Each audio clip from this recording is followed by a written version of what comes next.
and let's go. Clapping for the start of the stream.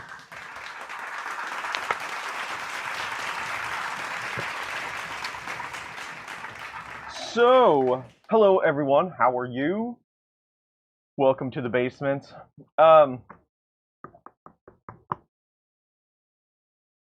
It's been a busy weekend, I have to say. I hope you're all well. The Olympics are going. Hank is upstairs watching kayaking right now. This is, I don't know if I want to say interesting. Interesting's not quite the word I'm looking for.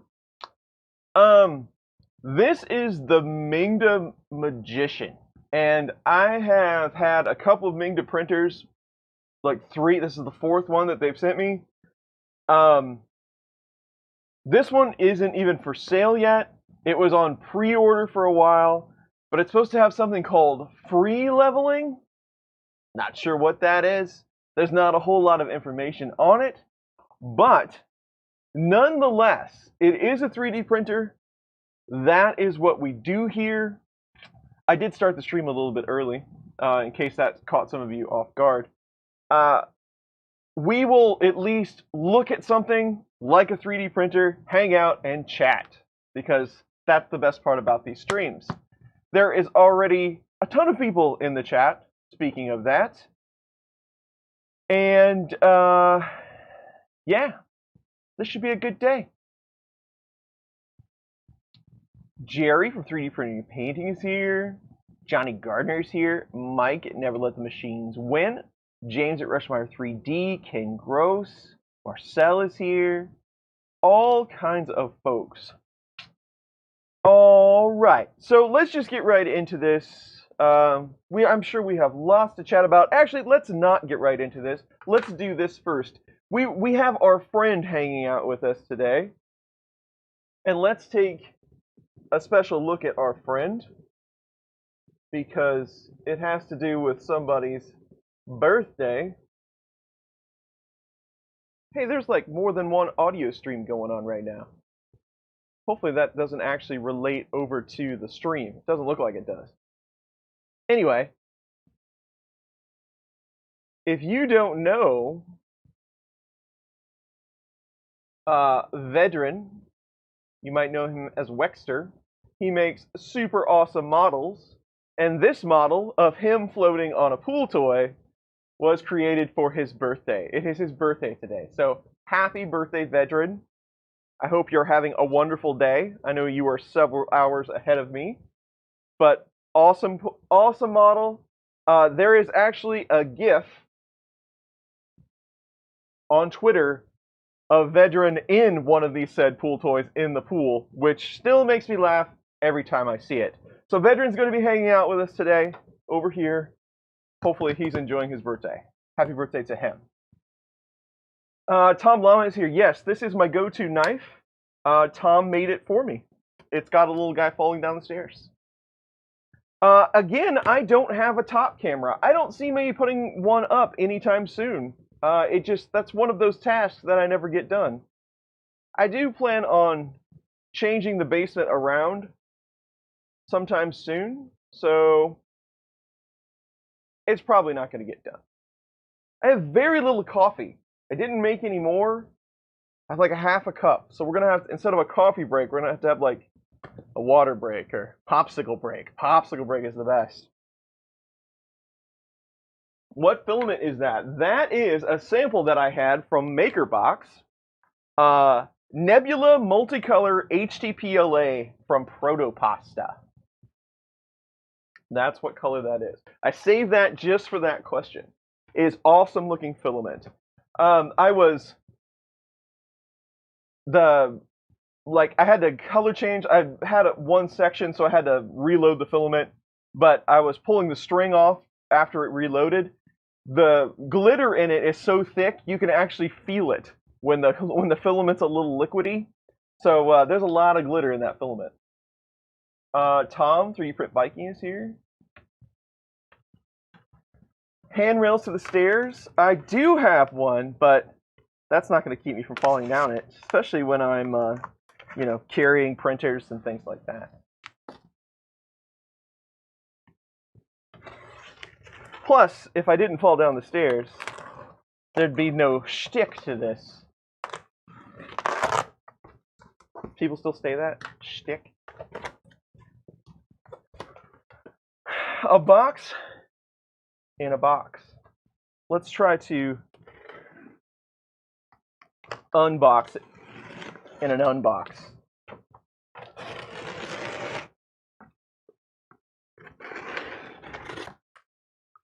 Honestly, I have had not much luck with MINGDA printers. They do send them to me. I believe this is going to be my last MINGDA printer.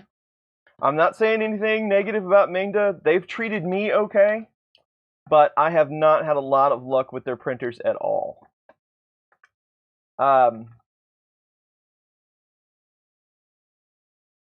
This one, the only reason why I'm taking a look at this is because I want to pull the cover off and see what free leveling just might be. I think this is in German.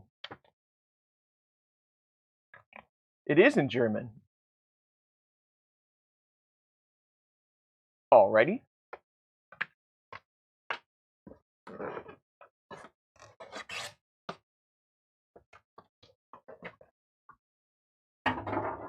Okay, so we have a sample of film. We haven't had a sample in a while. So this was actually kind of interesting. We have a molded plastic spool holder, and it actually just snaps on the top of the carriage, which is so you can move it from side to side, which I thought was actually kind of interesting on the design. I don't know, just little things like that sometimes.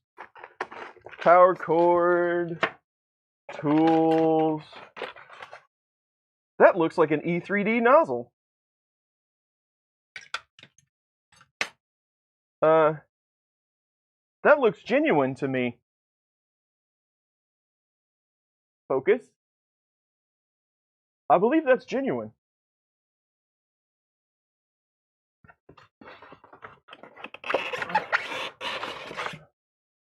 The carriage is all one piece.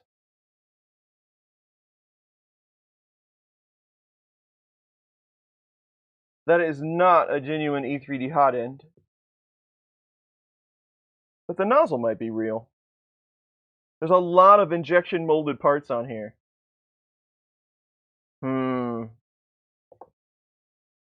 Let's get it out here and see. We'll take a closer look. It does have a handle on the top. You know how I like things that travel well.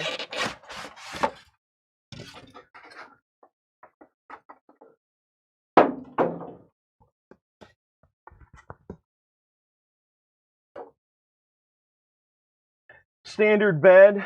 There it is right there. I was just going to mention, Nightbot is spitting out some information for us. That is not the correct information, unfortunately. I should probably change that.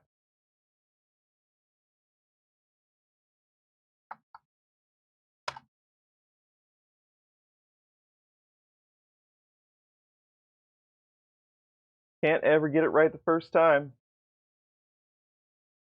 If you're working on a project and you don't go to the hardware store at least 3 times in one day, you're just not doing it right. It is 2:32:30.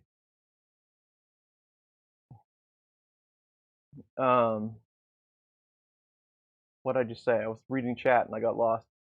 232:32:60 is the build volume. All right. It also has a secret compartment, which also I like in a 3D printer. I'm really not focused on, if you've noticed, I'm really not focused on how things 3D print anymore. It's just how many gadgets they come with. That's kind of the most important thing to me. That's probably loud. All right. Hey, they actually pulled the, they actually lifted the tape on the screen so that you can pull it off instead of putting the surround over the tape. Like, I really hate that. When do they do that? Ready? Although it is still over it. I don't know if you could actually fish it out of there. Nope, still a fail.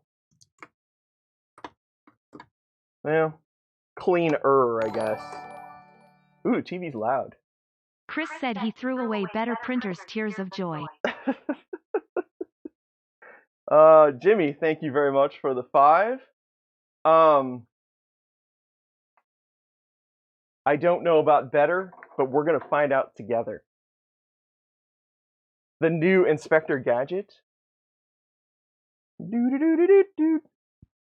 And demonetized. So this is a completely plastic cover. It's completely injection molded, the whole thing. Wow. It's almost like, man, what does this remind me of? I don't know, like an old school tube TV or something. It's got little covers. It's strange. I've never seen one quite like this. The power supply's actually got like a little indent where it's setting in there. This thing does have all 2208s, all 5 drivers. I do know that. Even the bed. I mean, there's no good way to crack it open. I mean, there's a lot of screws in it.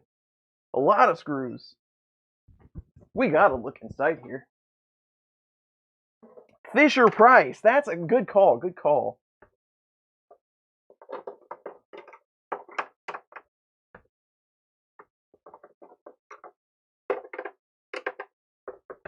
Yeah, like, I expected to have like a speaker in it or something. I don't know. It's really strange. I don't know what the price on this is either. They do have I left a link in the description. They do have some information on a site out there, and they did like a pre-order for like 1,000 of these or something. And but I did not catch what the price was going to be. Hopefully it's, you know, $5-6.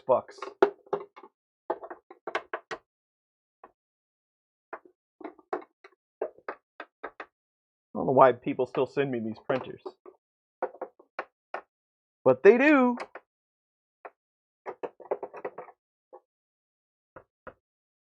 I'm kind of wondering though if there's a bunch of clips. Well, there's just a few catches. I hate plastic clips of all kinds.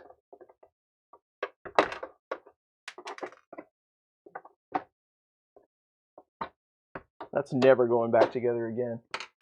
I wonder if those things are actually magnetic. The screws are in wells. Aha!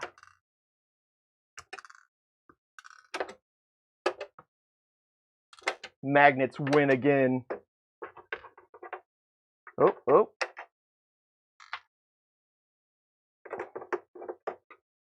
You win this time, magnet.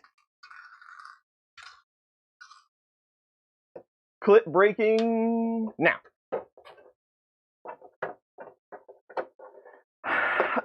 We're gonna find out because it doesn't feel very. I wonder if that's glued.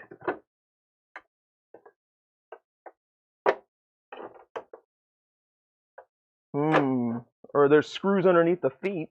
There wasn't underneath that one. There is under this one though. Oh.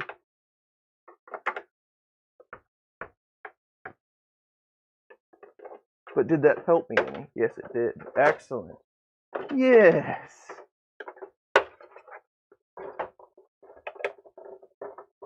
This isn't really 3D printer build anymore. This is 3D printer autopsy.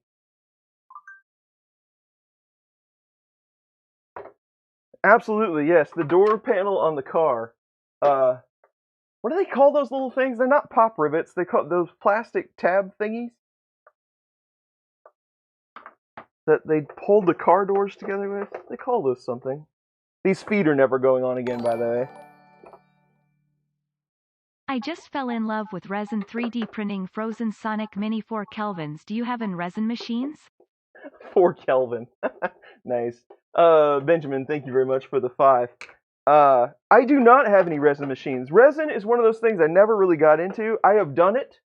I get the whole thing, We've done some streams with resin printers way back in the day, but it's not something that my workflow is indicative to.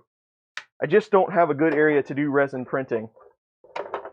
So I never really got into it. FDM's just so much easier. And there's not much in here, but you actually get some wobbly out of that. It's not just for steel sheets anymore. But thank you for the $5. Drink coffee and chat. We can't do that. We have to press forward. We don't do this because it's easy. We do it because it's hard. What is this thing? It's got a... What? It's an ARM chip.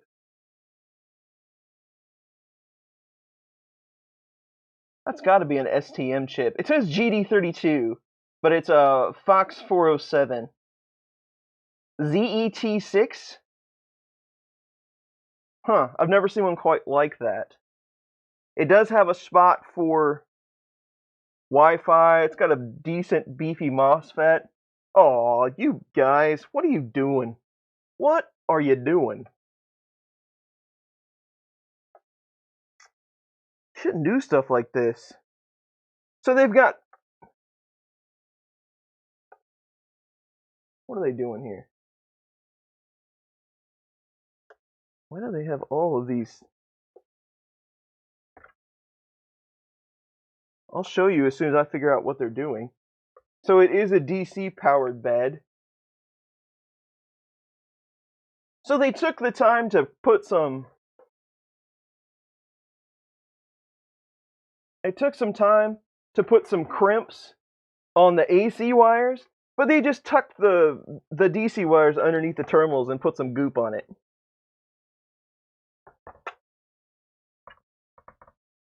At least the wires aren't tinned. They don't look like they're tinned. But these down in here, come on, man.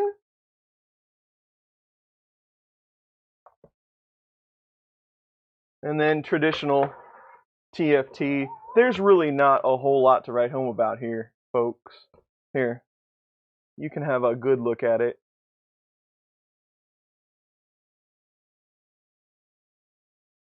But, I mean, the basic of basic boards. Not a whole lot here. Power supply, it is 24 volt. It's a clone supply of some kind. So, I mean, you know. It has 2208s on the drivers, but you notice there's no heat sinks on them either.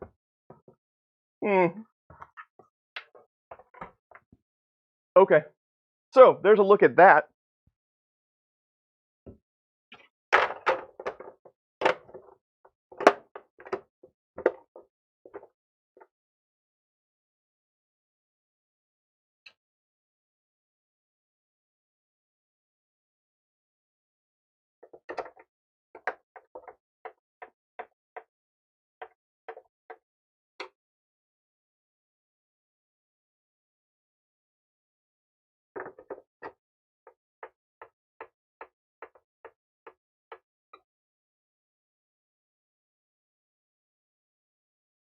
There are two pieces of extrusion. There are two pieces of 2020.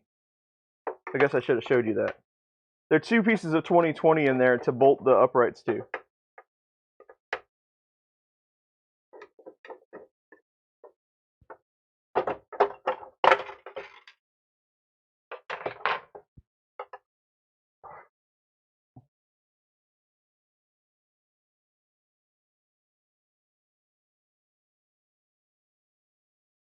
That's all you get. So there's two pieces of 2020. There's one on either side, and they're sandwiched to the top of that plastic case.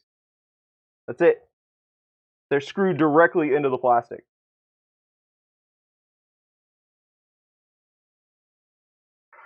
There you go.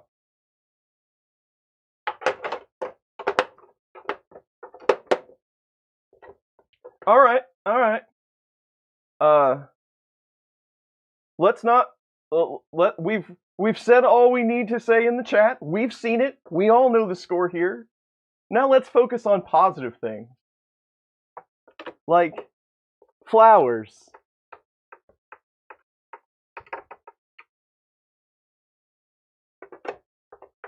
We're just here to have a good time. That's all. We see what we see.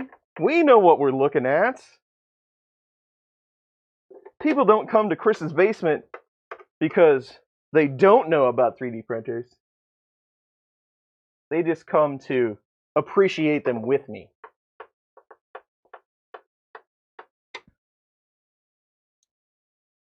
I just revealed the magician's secrets. I think you can like go to jail for that, right? Like if you tell the magic codes, like all the magicians of the world will come after you. Houdini rises from the grave and chokes you out.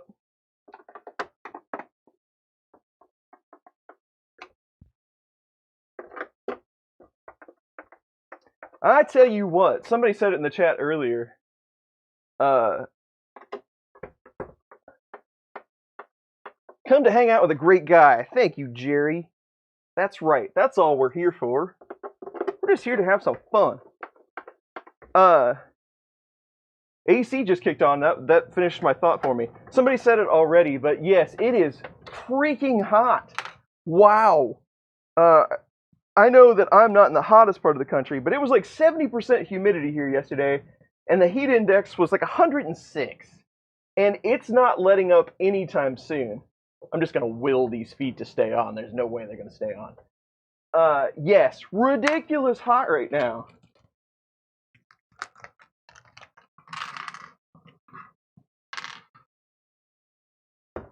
I'm sure that's pretty much the way it is all across the United States at this point. Let's see how this actually lines up a little bit here.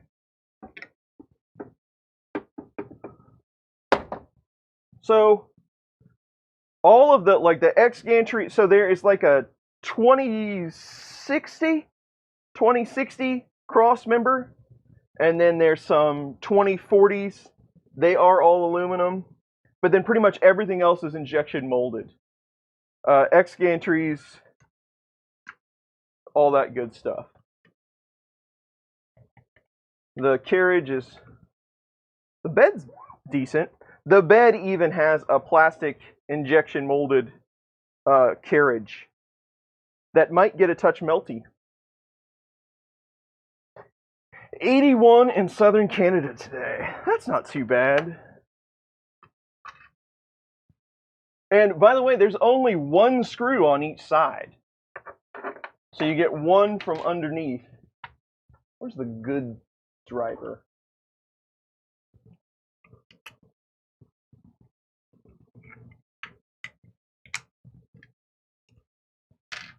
They do have two on the sides there, but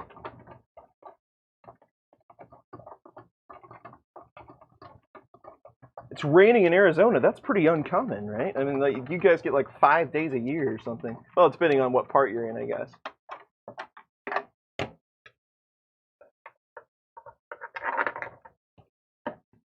I do not know how much it is. This is pre-order. I don't even know if this thing's going to see the light of day, honestly.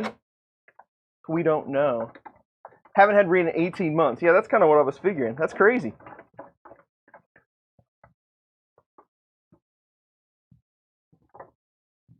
Oh, Max is here. Hello, Max. 24C in Scotland. I'll take that.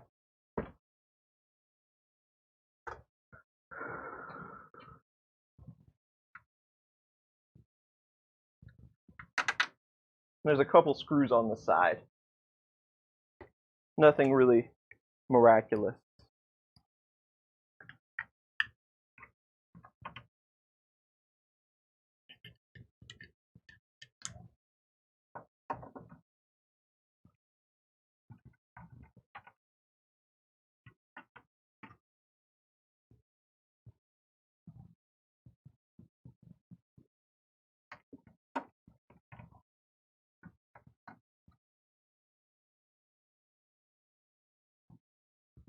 Balmy 92, yeah. It also does have kind of an interesting end stop setup. I wonder whose idea this was.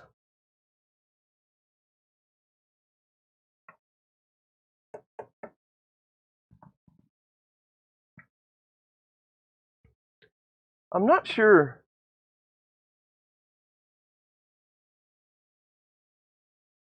The Z motor mounts are made out of something a little different. I'm not sure exactly what that is. It's not metal, but it's super hard plastic of some type.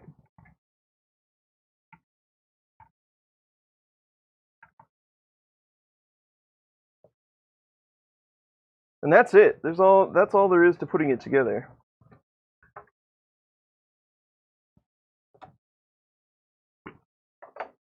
There is no strain, so this is a molded cable for the bed. There's really no strain relief there.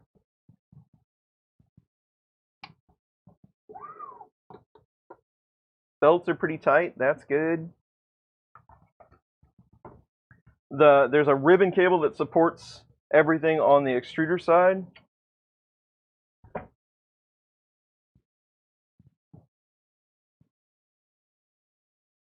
So it goes right here. It's like about a 20 pin. And then you have a filament sensor wire, maybe, up here at the top. And then this is a motor wire, so this goes down on X. Yes, it is a ribbon cable. Okay, so the next question is, so that's it. That's all there is to the assembly. So some things that I've noticed. Oh, I can put my magic cover on, magic box cover.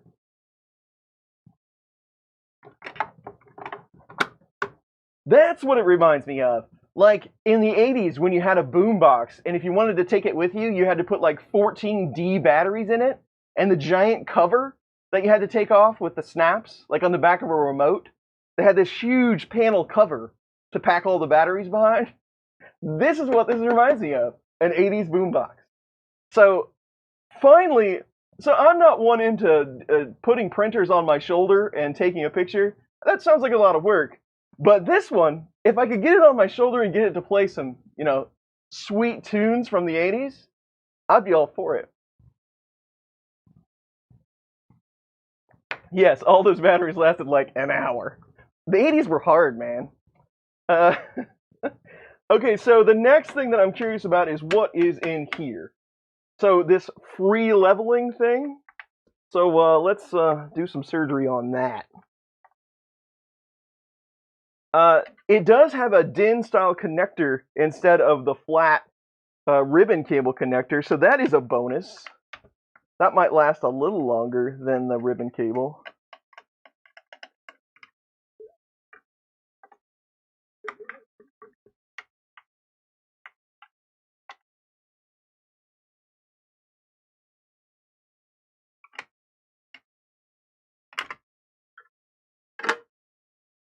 Hello. So, what you got? What you into? So MINGDA has a really bad habit of doing this. So, not my coffee cup. This camera loves that coffee cup. So they put a really cheap Bondtech BMG clone on here, completely injection molded, that don't work very well. And then they have these. They're very inexpensive V6 clones. And this matchup, whatever they've done to it, it makes the hot end lean a little bit.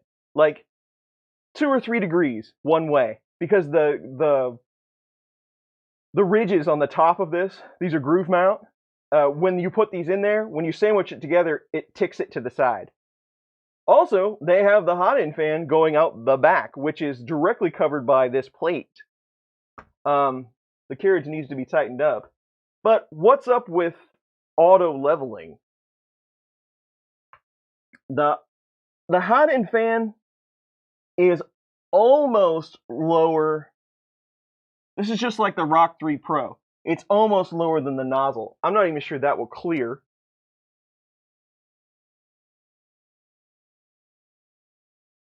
There's a breakout board over here, but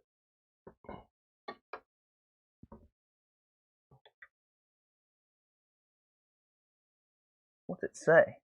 So this is ABL. What do they got ABL going into?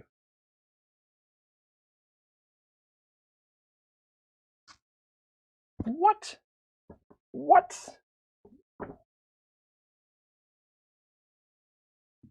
What kind of sensor is this?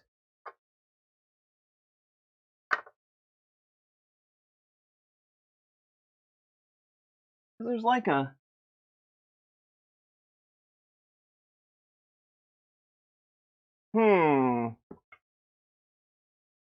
Now I'm confused. I mean, that's the first thing I thought was maybe it's the strain relief type, strain gauge type.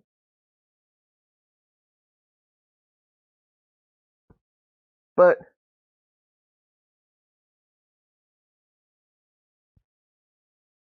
oh my gosh.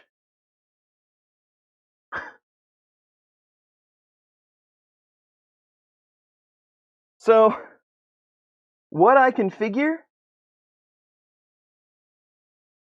So first off, they do have 2 lead screws and they're hooked by a belt. Some foam just fell out.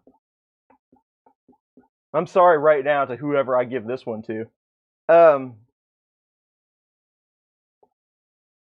Let's make sure the carriage is tight and / you can tighten it because it does have a nut on the bottom. So let's tighten that up first before we delve any further.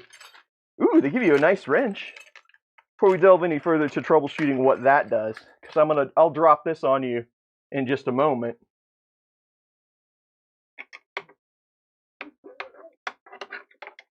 You're gonna love it.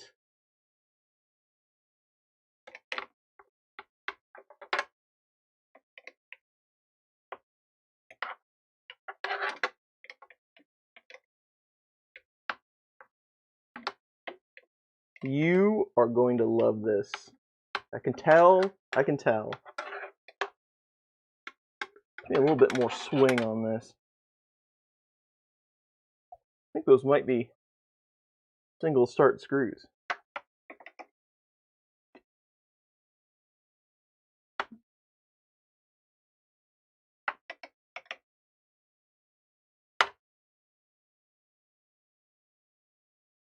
Okay. So we're going to take that variable out of things. Now, how does this thing actually level? Well, if it does. That's a big if. Let's have a look, shall we?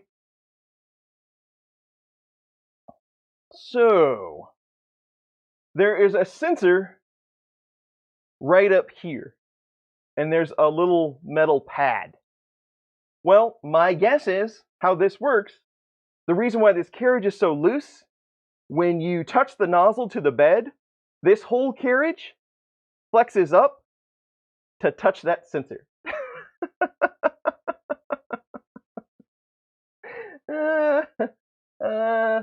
So it makes a closed loop there. Awesome. That is just pure awesome. Okay. So we've seen it. It does have a handle on top. Let's stay positive. Stay positive. Being negative just makes you sad. That's all there is to it.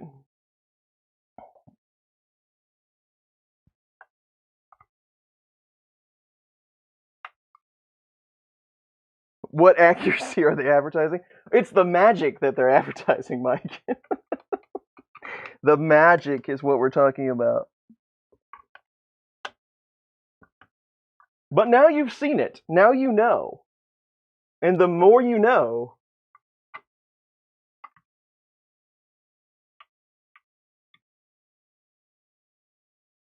all right. So there. We have thoroughly done our diligence for this design. Now, let's see if it powers up. Oh, did I show you the... Oh, other way. Did I show you the bed carriage here? Oh yeah, that's plastic. Power.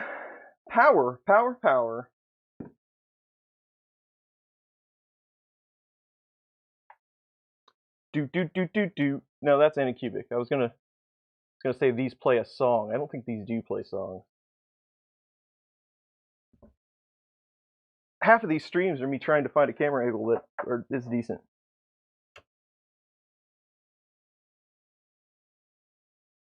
Maybe the power strip's not on? Okay, power strip's not on.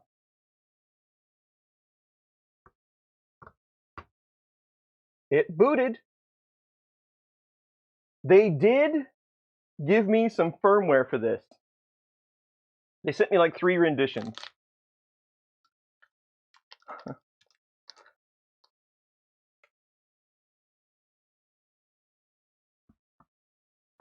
Oh no, he's opening the extruder. Maybe. I'm not sure. I mean, somebody at their group has to have watched this. Post-stream beer fund. I have feeling you're gonna need it. Andrew, thank you very much for the 5. Much appreciated. But somebody over there had to watch one of these videos and said, hey, we should start sending printers to this guy. So they know what we do here. They know the goings-on of the basement crew. But they send them anyway. Alright, so firmware file.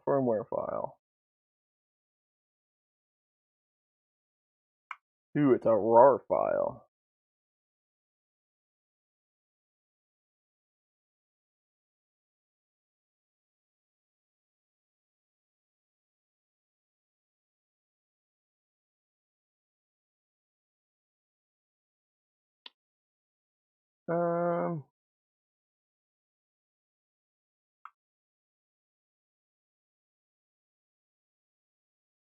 There is a firmware.bin. It looks like there is also some TFT files, but they look to be, they give you Cura 4.9. The TFT files look to be just the layout, the BMPs and such. So let's let it upgrade. Did they forget to include the magic wand?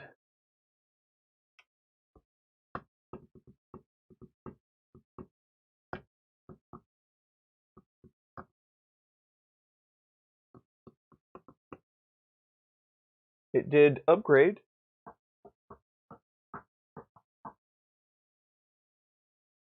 I'm sure there are printers that rival this one, right? Let's see if it heats up. PLA, go for it. Fans kicked on.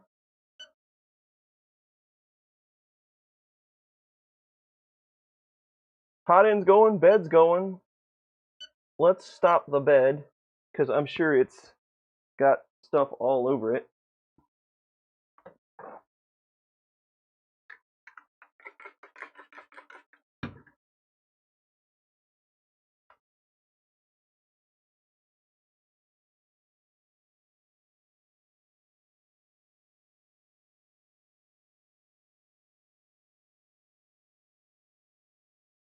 This was not too bad.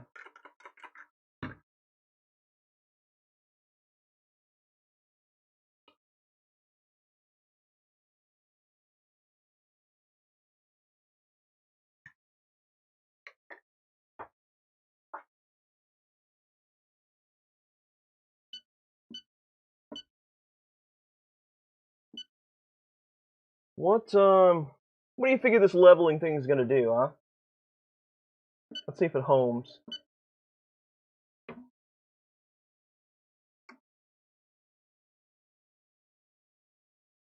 So it has an optical end stop down here, with kind of like one of these. It's like a plastic tab on the X gantry.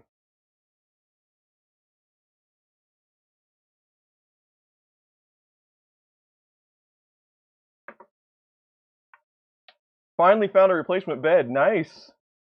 Those round beds are hard to find. What liquid is in the bottle? That is isopropyl.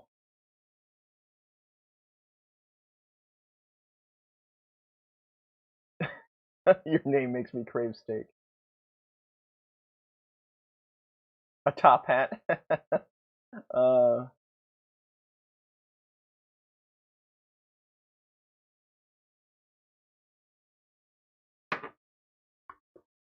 Okay. I can smell it. Leveling. So for leveling, it's going to take the hot end temp down to 150, and it's going to bring the bed up to 50 before it does anything. That's what it just told me. So we probably don't want to see the screen anymore. Let's see what it actually does.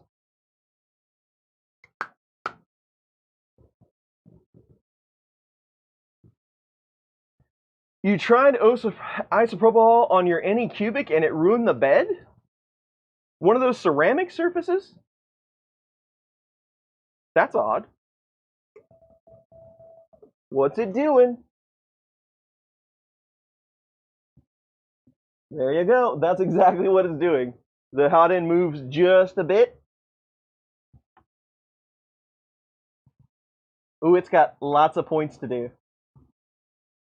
Well, that will give us time to... If you touch the carriage at all, though, that's going to really mess things up.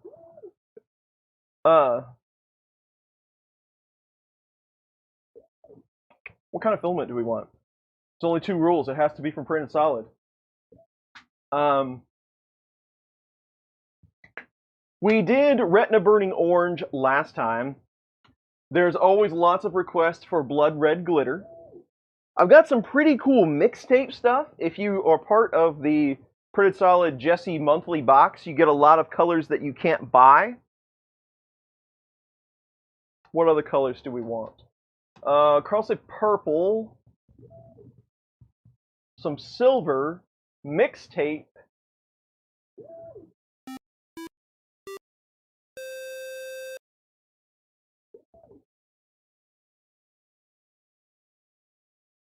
yellow. Something started rubbing off.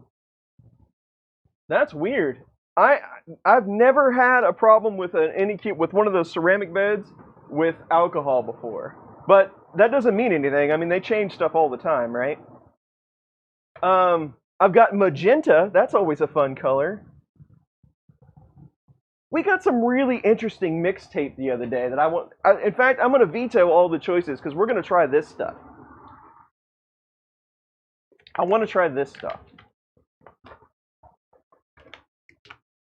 But I think we'll all be pleasantly surprised. So, this is a really interesting color. This is mixtape, but it's like red filament if you painted black over it. It's kind of like, it's a really dark, like black cherry color, and it looks to be almost transparent. If this turns out, I'm hoping that they consider making this full time. It's even got some glitter in it. You can see the color. On the camera, it looks a little more coffee or brown, but in real life, we'll see what it looks like when it prints. It's actually a lot. It's got a lot of red in it. It's pretty cool. So let's try this out. I want to see a Benchy in that. Okay, so did it actually do? It went around and did some stuff.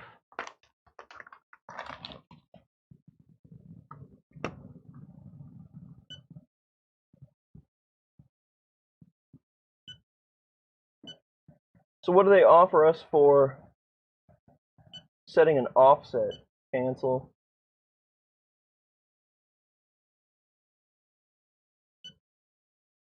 Z offset. It's set at 0.6. Can you move the bed right now? No.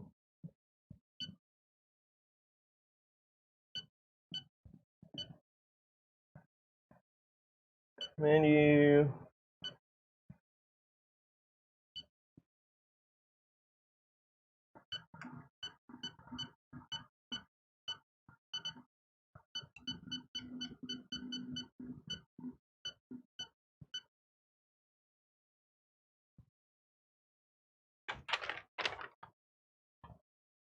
This is Jesse PLA from Printed Solid. This is part of their monthly subscription box. They send you odds and ends colors. They call them mixtape, but stuff that they've tried to make that they don't necessarily sell.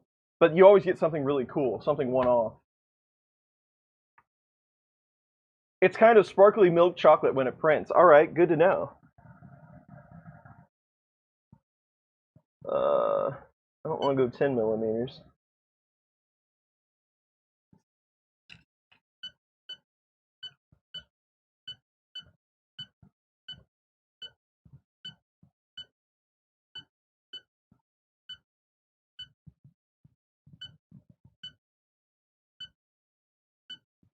Okay, they got the offset at 0.6.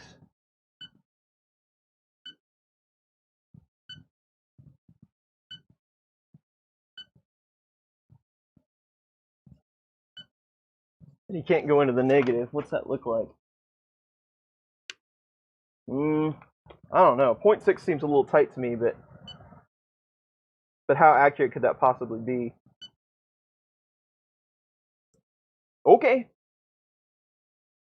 Spool holder. This is something that I did find kind of interesting. It's just got, you can do it on either side. It's just got a slot.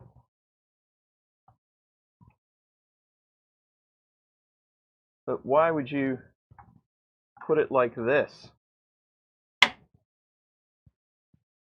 I guess that's cool.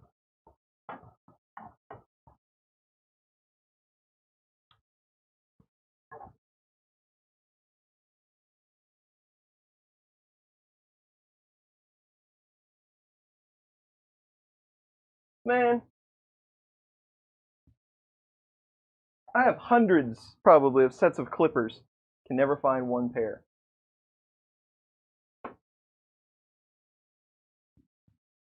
Never find one pair. I hate to really quarter asset with this, but it'll do.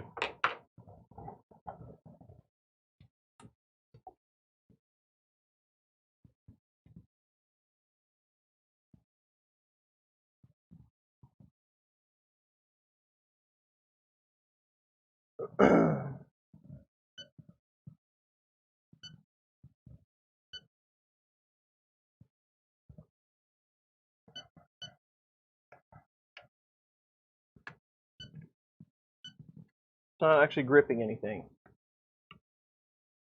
I'm not sure that it's actually making it past the... Let me get a proper set of clippers. I don't think it's making it past the filament sensor.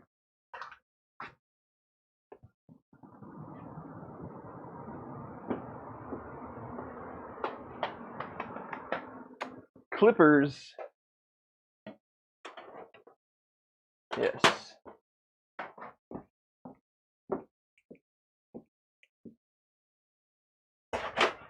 Nope. We're all gonna die. All right.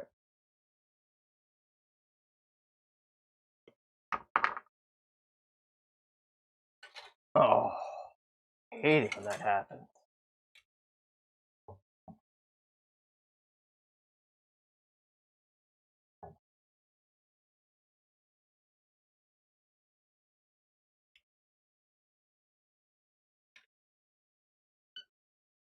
Yep, we just weren't sharp enough.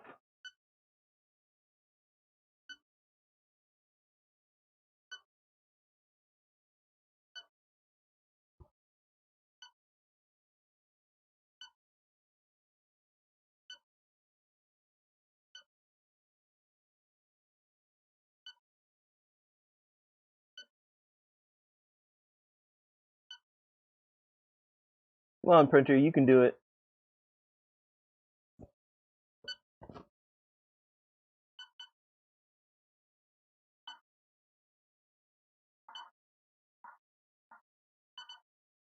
There you go. All right, now all we need is a file.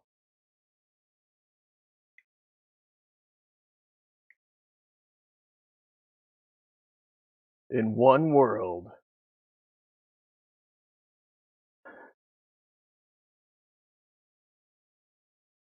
Tell you what.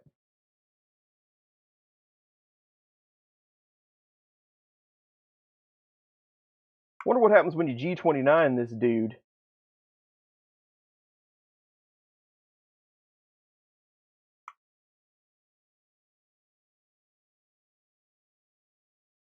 We should find out. Nah. Honestly, that might mess up the whatever kind of map that it has in there. Let's not find out.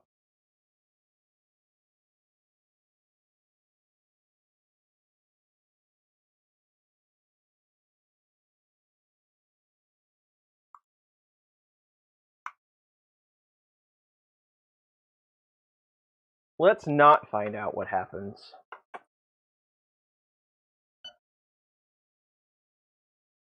Life is nothing but a chess game, my friends. This here 3D printer is the Pope. Alright, let's see what happens.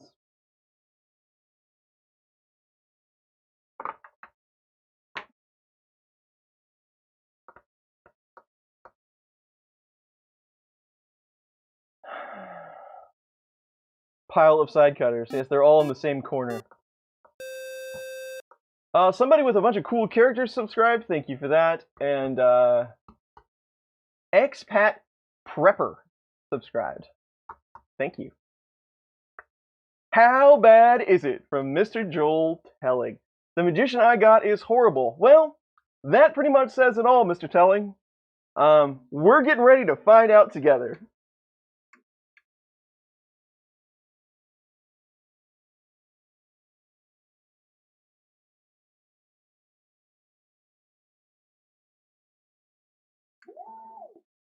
Printing? Huh? Maybe?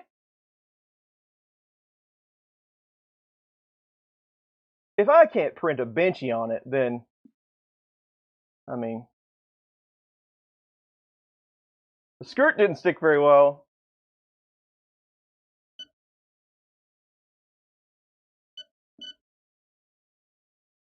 See if baby stepping actually works. When do we get to say Chris play drums? It's going to be a minute. I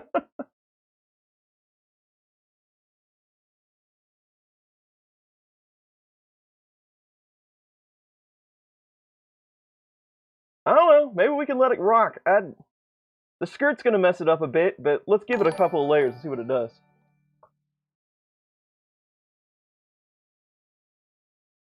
Joel Telling, thank you very much for the $10, sir. I appreciate that.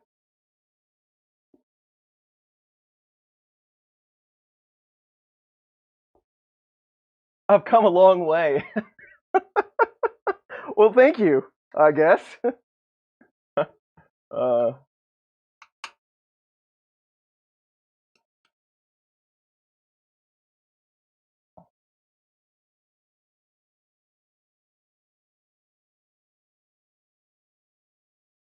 We need a better angle than this. I think we did this last time, in fact. Let's change this up.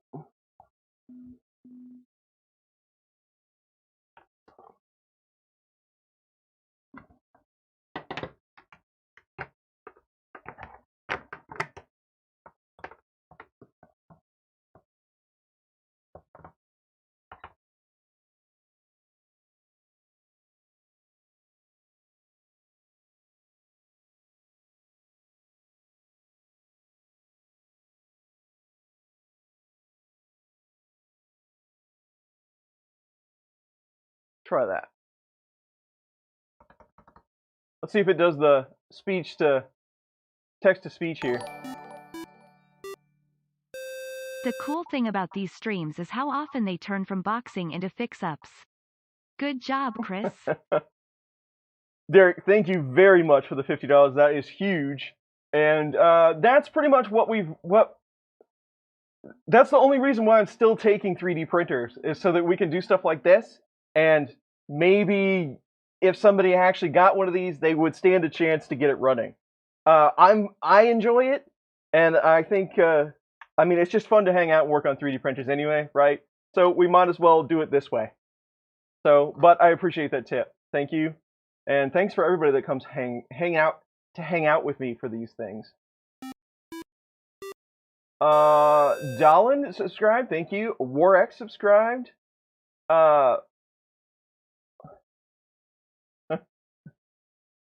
Printer Prawn. We're gonna say it like that. You are very welcome. I'm glad the videos help. Magnus is here. What's up? Am I printing spaghetti? I think my skirt is getting snagged.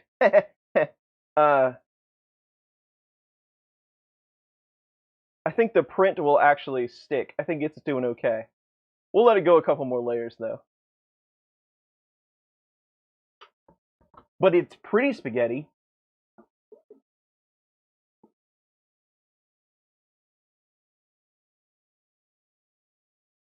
I wonder if we could pause. Does it actually get out of the way if you pause it? It does. Deep, deep, deep. That's almost Jeopardy. Oh, I hope it didn't unload the filament. I just wanted to get the skirt off of here so it doesn't freak you out. It's almost coffee break time. You know how I like coffee breaks. Oh, that's right. No more coffee. I drank all the coffee today. Alright. Go back to it.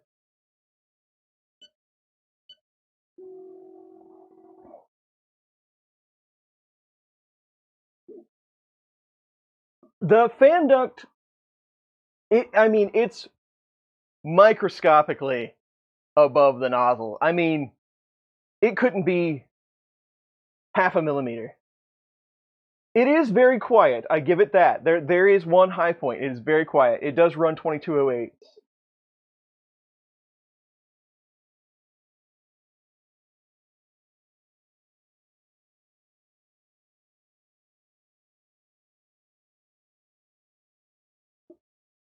How I can make more coffee? I won't allow it, Tom. I won't allow it. If I make more coffee right now, I will drink another pot of coffee, and I just can't do it. It happens. The widespread socially acceptable addiction.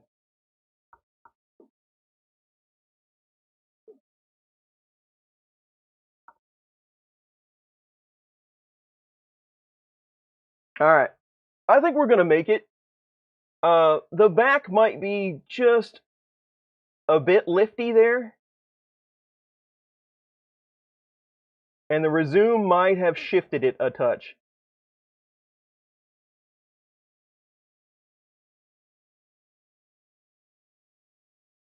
But not horrible. You're actually getting really tight on these.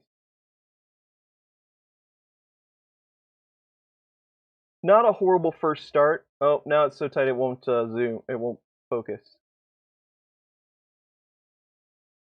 There you go. Oh.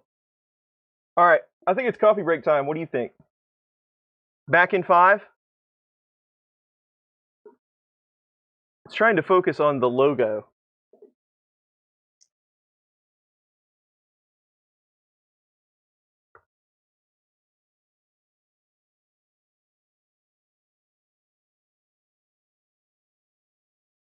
Looks awful melty.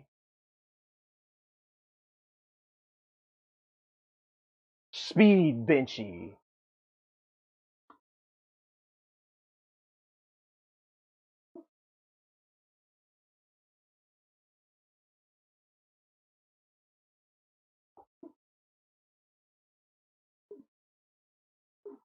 All right. So, coffee break time. Back in 5.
All right, we're back.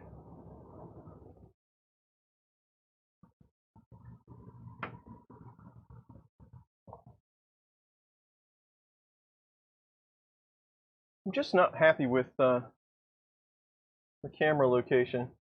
You're right about the whoever said sparkly coffee or sparkly chocolate. That's pretty cool. Kind of like that. So what do we do now? I got several things that I need to repair. I might work on that while we chat.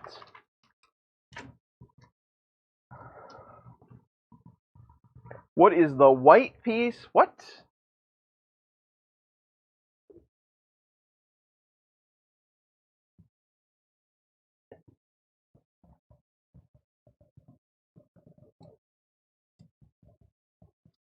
What is the white piece inside the hot end to the right of the blue silicone sock?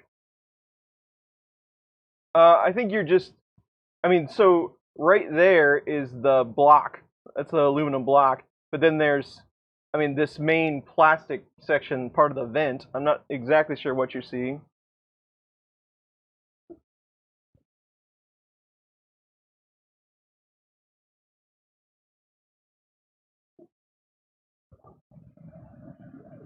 Maybe it has some foam in there. I don't know. That'd be pretty cool if it fell out and went inside the print.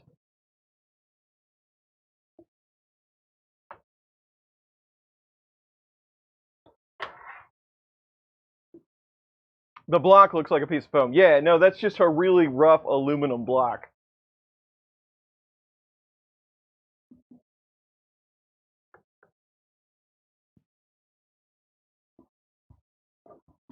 Cherry Coke. I saw a guy with a shirt the other day that said something to the effect of, my blood has been replaced with Diet Coke. I don't know, it kind of struck me funny. Not sure why, but I'd never seen that shirt before. So, another thing on the list of things that needs to be fixed, if you remember the stream where we did the ComGrow CNC, the board blew up, and they sent me another one, so I need to swap that out. So I might do that while this thing prints.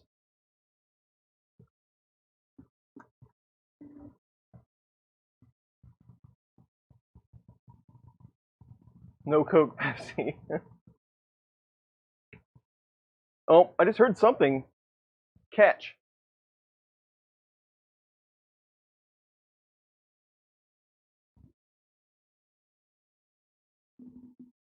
Benchy's looking a little uneven.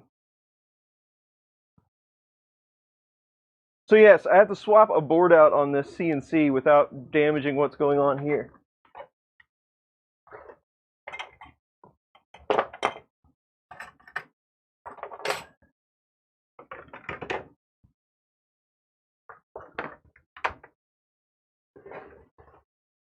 It completed one letter before the board blew up.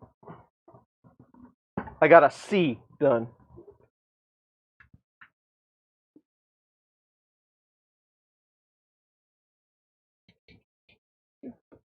Artillery Sidewinder.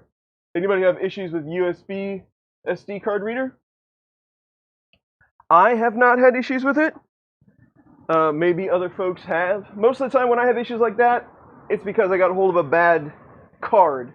But if you're having issues with both, maybe that one might have like a ribbon cable that ties to that or something. Or those might be serial, actually. Touchscreen serial? I don't remember exactly. I'm just taking guesses.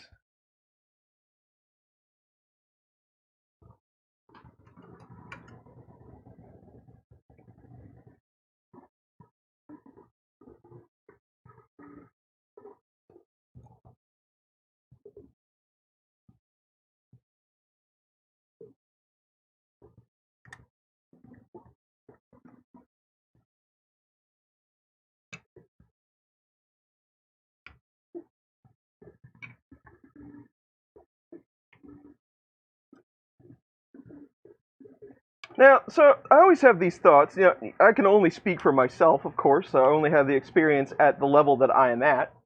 You know, these aren't sponsored builds or anything like that. I don't get paid for doing this. But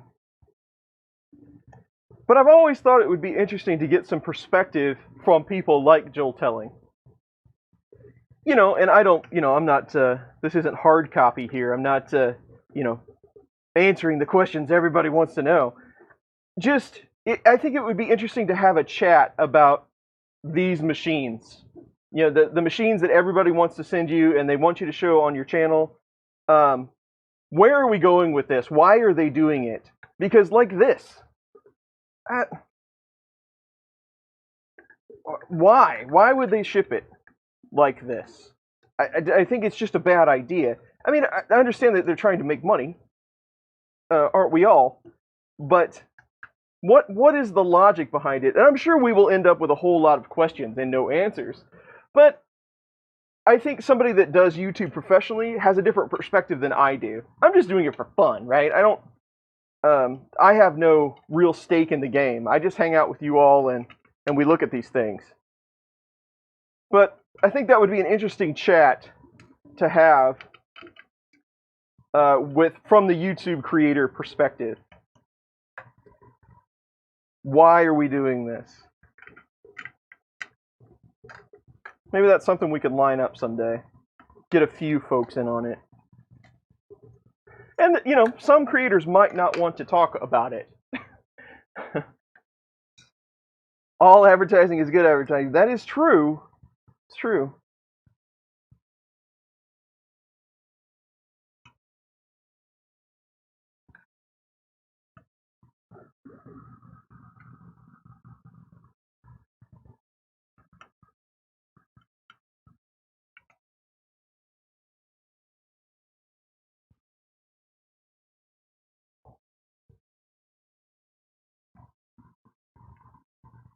You get free stuff?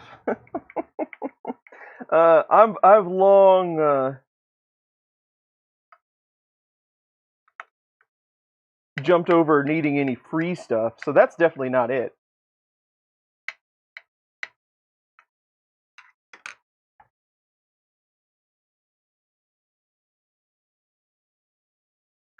What do they got going here? Oh, this is for the laser. Gotcha. That's for the. This thing runs on like a wall wart too, I think. Yeah, it does.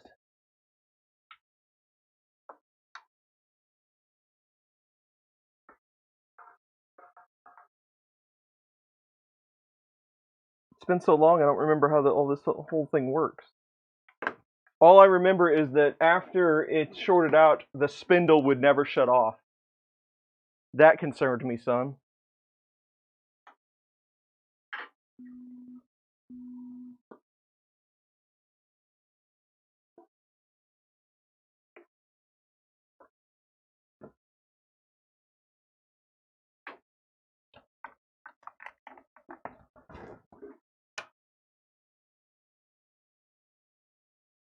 Well, the spindle's off. Make sure the crash button's not.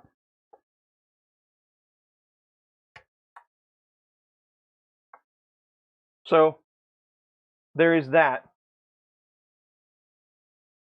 So I'm going to consider that fixed for now.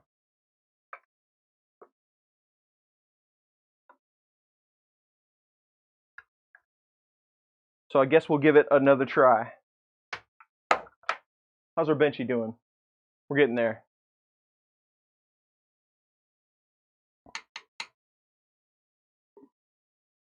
One ugly hot end. It's quite the mass of cover and such.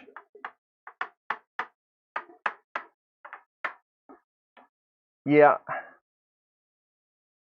I don't know. So if you are looking at this from a perspective that, hey, it does super awesome magical bed leveling, and I hate bed leveling, so I should buy this thing. Don't do that. That's a farce.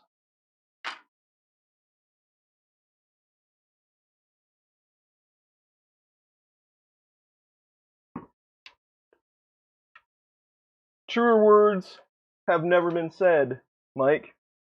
Free stuff becomes a liability and an obligation.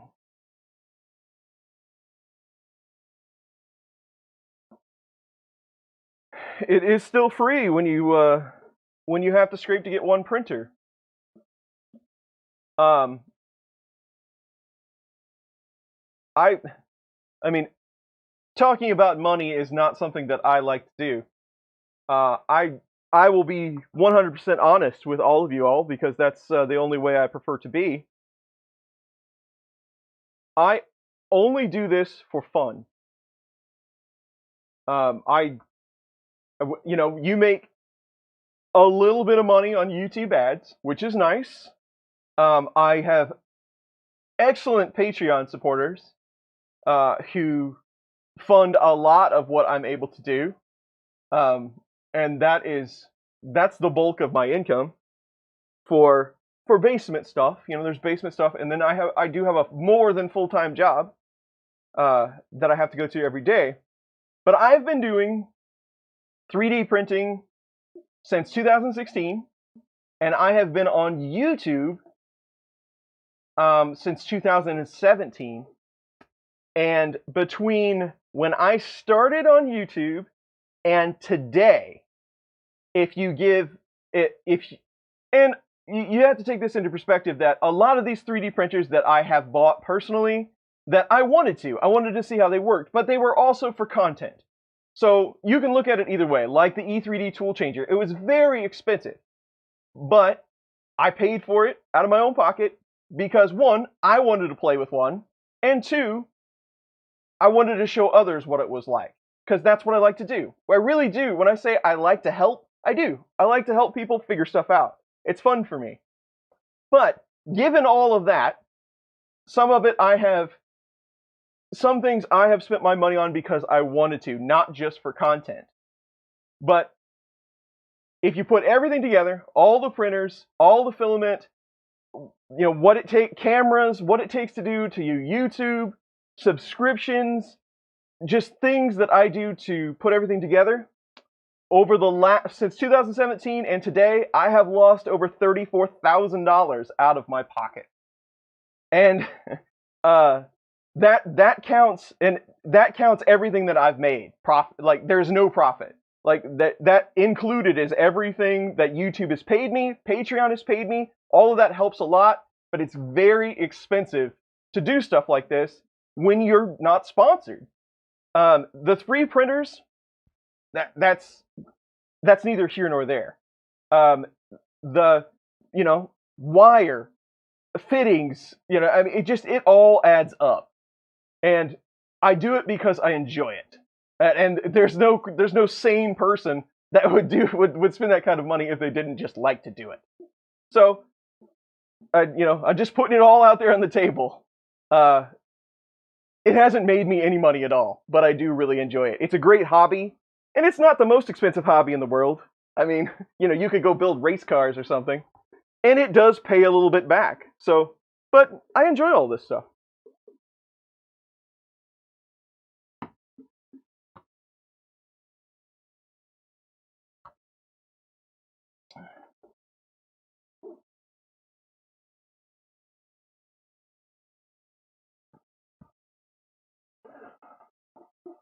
Wait, we're supposed to enjoy this? Mad Monkey's here. What's up, Jordan? I did not buy this MINGDA. A lot of the lower end printers like these, I don't buy them. I didn't pay for this. They send them free. But anything that is worth doing something with, or you want to actually use it to make projects, you're gonna have to pay for it. That's just how it is.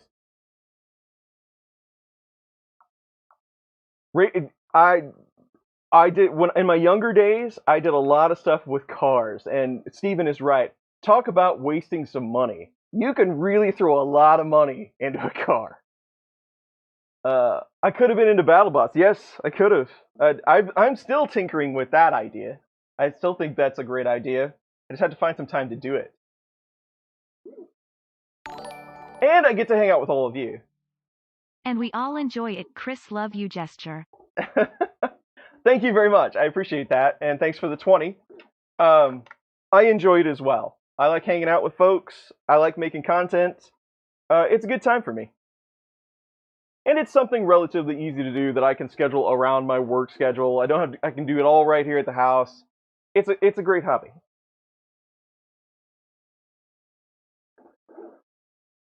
Awesome. New stuff is always fun. So that is a bear in the background. That is 100% paid for by me.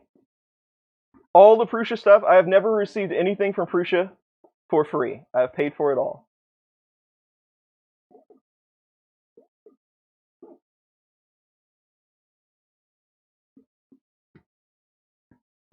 Ben, yes, Marlin is kind of my thing, so hopefully that's helpful.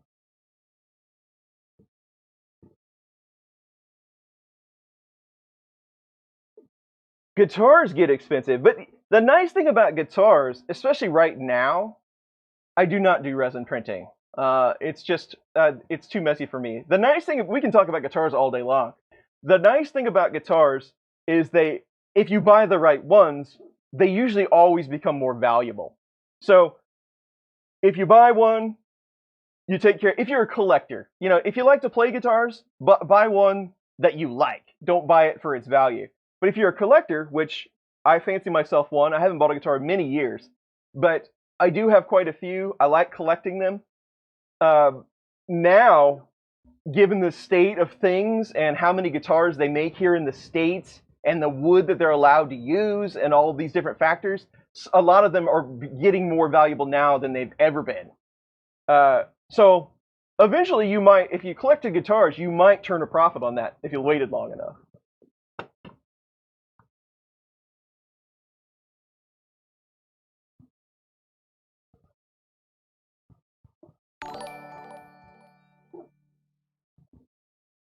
Overwatch Moments, thank you very much for the 5. Much appreciated. The amount of money you spend on free stuff. Ain't that the truth? Never had a hobby that wasn't more expensive than you expected. Yeah, hear that. And Stephen, that's exactly why I set out to do it this way. Is I don't I have no stake in this game. If I give something a bad review, or if I review it at all, if I don't review something, that's probably a bad sign. If I give something a bad review, what are they going to not send me another free one? I mean, I don't have anything to lose in it, so that's why I set it up that way. That's why I enjoy it more, because I can be a little freer with the things that I say. I don't ever want to put something down. Just run it into the ground. This thing is horrible. I don't find any joy in doing that. It makes me feel bad, but it is nice to be able to have the capacity to just say whatever you feel about the whole thing. ESP guitars are great. I don't currently have an ESP guitar. I've had a few in the past. First one is practice. I love buying new guitars. That's a lot of fun. But I haven't bought one in a long time. You can throw a lot of money down.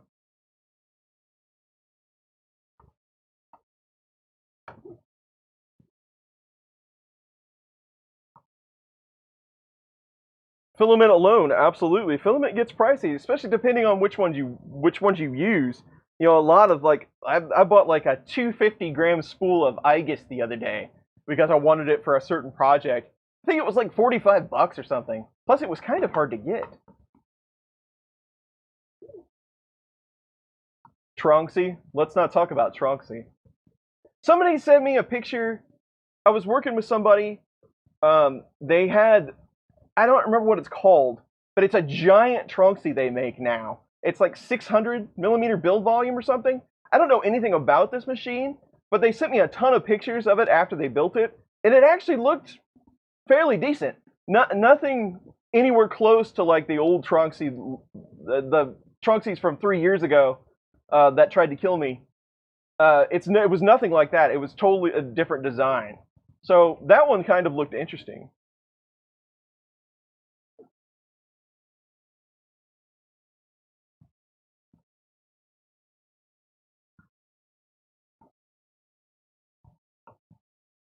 Return to sender when done. Wouldn't that be nice if they would just give me a return label?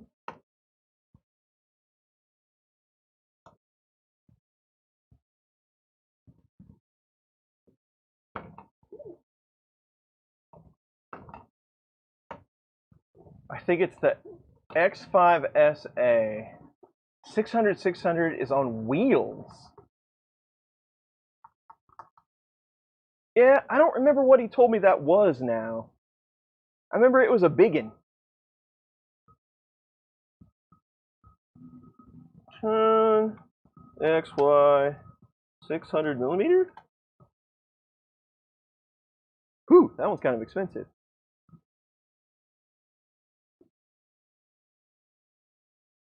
Okay, so you might be right. X5SA. How big is that dude? Oh, there's a couple different ones. Okay, so there's an X5SA 500 Pro that is 500, 500, 600. I think that's the one he was telling me about. It is $550 though. I don't know. I'm still not convinced by this whole thing.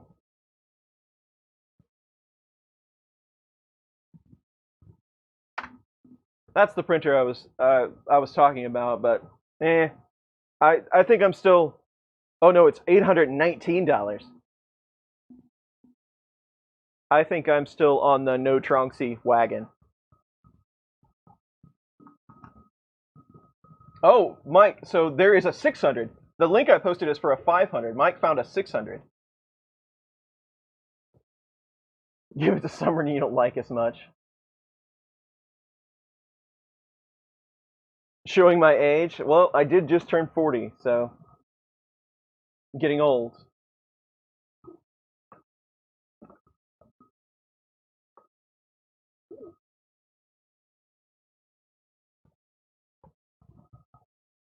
There you go. Mike's got the link for you. Cool, cool, cool. Yeah, our Benchy's not looking real even. I wouldn't say his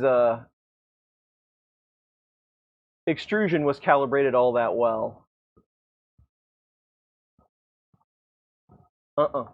No, sir.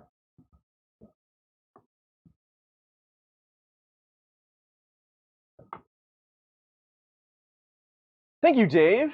Dave Wilson is here. Dave is a neighbor of mine. He lives right down the way from me. Dave has been on the basement tour. I need to have Dave back over sometime soon so he can see all the changes I made.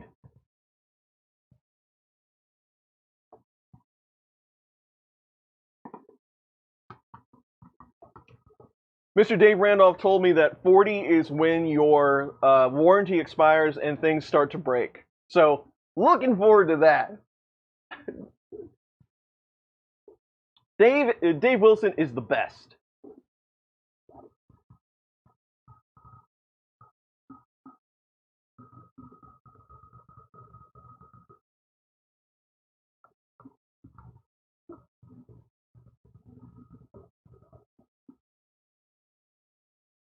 Fatal in most cases.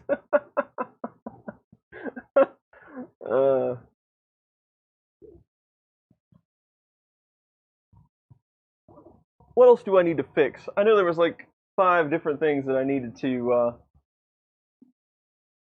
Oh, I could totally swap out the board on log.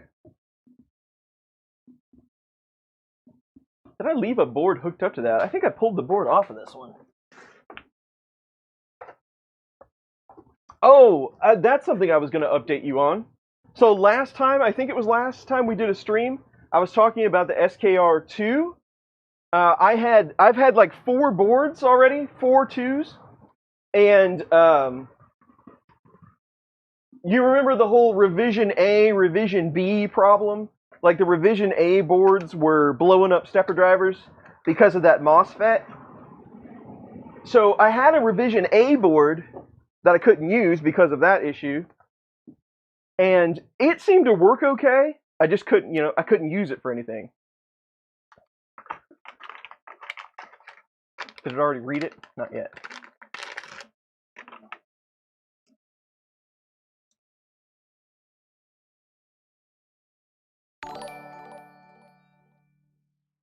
The 40 wagon is getting full.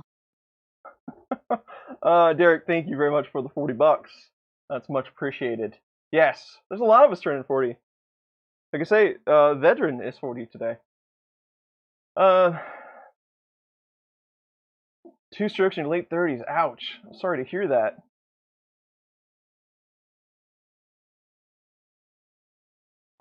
All the kids love log. Ready? What rolls down? No. So SKR2. So I had a revision A board and I had a handful of revision B boards. All of the B boards that I had, the encoder wouldn't work. So everything seemed fine other than the encoder. But both of them, you couldn't scroll left or right. I changed screens. I changed firmware. I did everything on this thing trying to get it to work. I eventually, I was very technical when I was troubleshooting this problem. So I got a pencil and I went down all of the pins on the CPU while I was turning the knob until I got to the one that I thought probably controlled it. And when I hit the pencil, the encoder would work. So I didn't bother trying to reflow them or anything like that. That's not going to work. So there was obviously some solder issues on both of those boards. So the chip was not making any contact on some of the pins. Just happened to be both. But they did send me a brand new one, and it does work. So I can at least continue on. But I will make sure that that makes it into the video, that it took me several times to get a board that actually works. So there you go. So it was a hardware issue. So if you see that, maybe that's somewhat common. Don't know. Can't confirm that. But I did have 2 boards that had the same problem. So now you know what I know.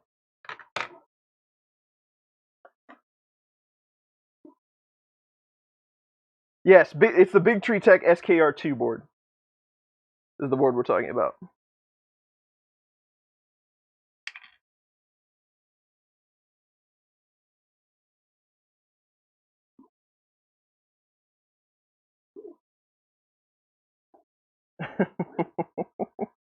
Rolls over your neighbor's dog. What's great for a snack? It's on your back. It's log, log, log.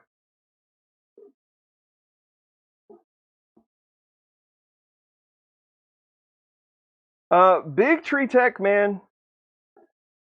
It's a crapshoot. The company itself, they've always done really well by me. I mean, they send the boards over.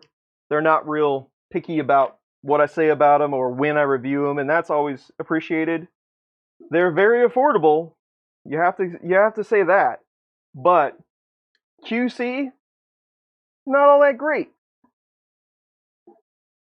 I've heard many, many horror stories about buying like a half a dozen of these, and just a couple of them worked. But when they're integrated like this for smart drivers, when all that's baked in, and the cost is what it is, it's hard to get around not using them. I mean, you're starting to see more of this now. Like MKS has some boards that do it too, but Tech has boards that do it.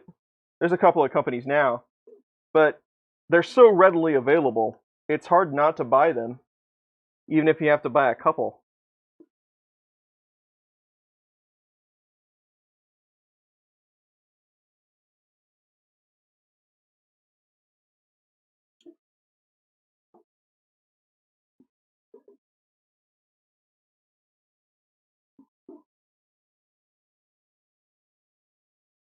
Inadequate memory size, huh? Never heard that one. I guess it depends on what you're trying to store.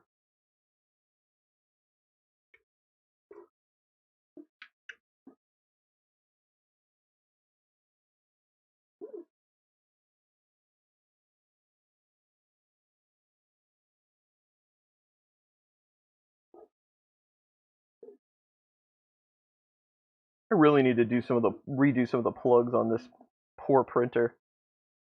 It's just all over the place.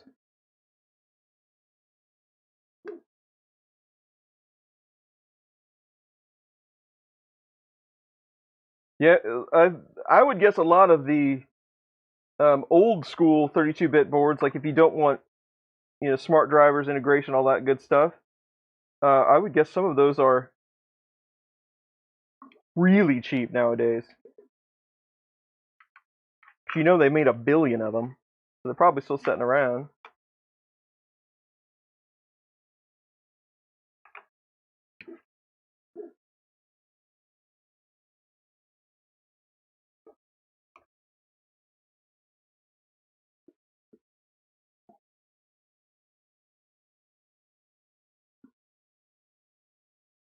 I have to say though, if I can get it to work, that's an if. If I can get it to work, I do like this one, the SKR2, because it does have 3 PWM fan ports, and that's nice to see.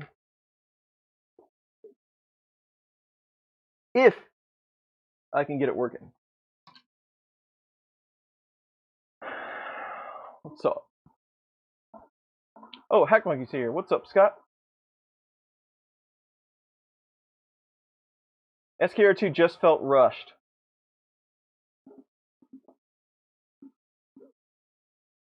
Oh, Duet 3 Mini. Heck yeah. If everything worked like it should, I wouldn't have a YouTube channel. JST or DuPont connectors. I have a mix of everything. I've got DuPont. I've got some Molex connectors. I've got JSTs of multiple types. This thing is a mess.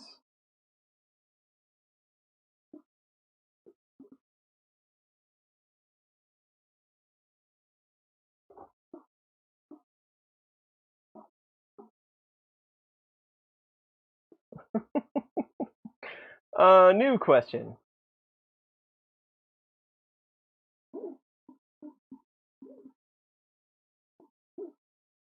Oh, that was an answer to that question. Okay. So I can fix it, make my own. Okay. Where can you find... Is there a good reference to all the different connectors that are on these boards? Does anybody know of one? Even, is there a good reference where somebody describes why they call them what they do? Because, like, the most common one is a 2.54 JST. I think that's what it's called. It's like the distance in between the pins. Is there even a good explanation on, why they call them this, and that? Japanese solderless terminals and all that good stuff. I don't know of one of those. I probably learned all of mine from DigiKey data sheets. I don't even remember. Google searches.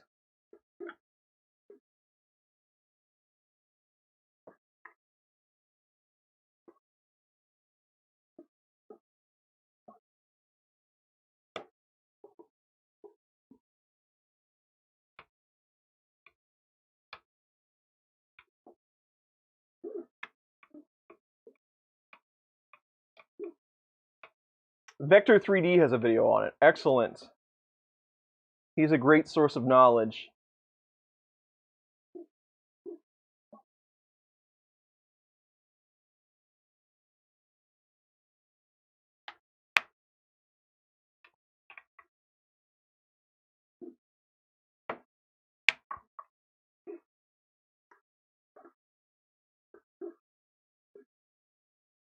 Andy's here. No worries, Andy. YouTube. Sometimes it tells you, sometimes it doesn't. You're here. That's all that matters.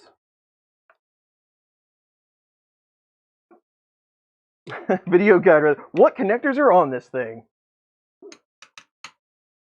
No, there's absolutely no standard.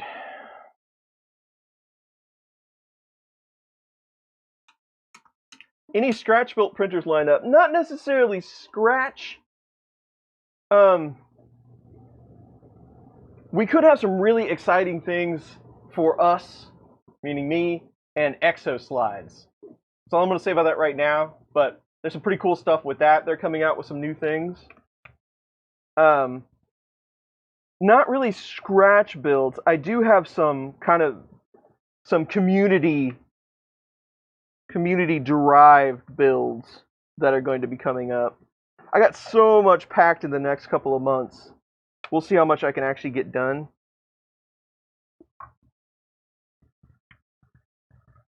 But yeah, there should be some pretty cool stuff coming.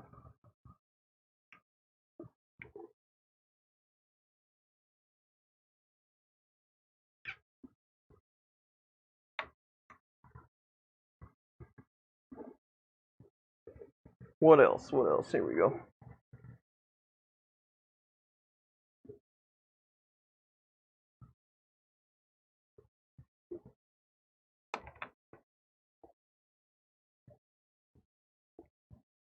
I'm hungry. I had some leftover Chinese before I came down here. But now I'm hungry. Where did I put all the drivers for this thing? That's the next question. How's the Benchy doing? Ooh, we got some ringing in there. Ouch.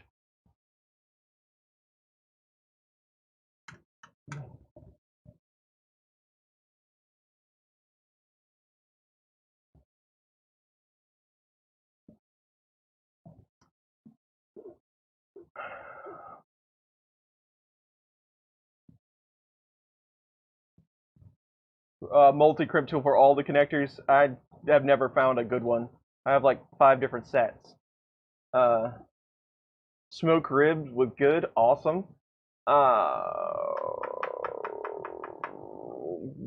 Multi-octoprint, multi-camera without serial numbers for printers and cameras.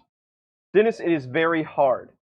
Paul Paxtelis has so he has packaged up an image. He's re-imaged, he's pulled it, made all these changes, repacked it, so that you can load it directly on your Pi, and it will walk you through setting up multiple printers. And he does have multiple cameras, but it's kind of beta. There is a video on it. His method is much more refined than my method. He scripted it out. When I show you how to do that stuff, I'm walking you through the steps of what I actually did. He does it just a little bit differently, and I think it works better if you don't have serial numbers. Like, if that's the condition that you're in, his method works better. So when somebody asks me that and they're struggling with serial numbers, I always point them at Paul's video. Let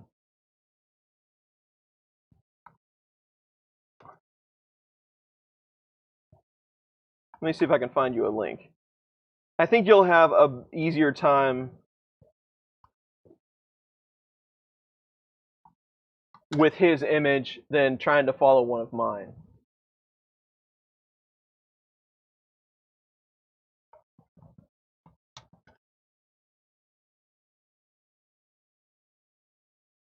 Here we go.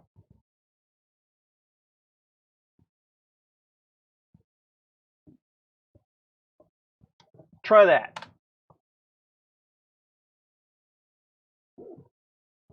Pizza, tacos, taco pizza. Paul is an extremely smart guy. If you've ever had the pleasure to talk with him, he knows what he is a-doing.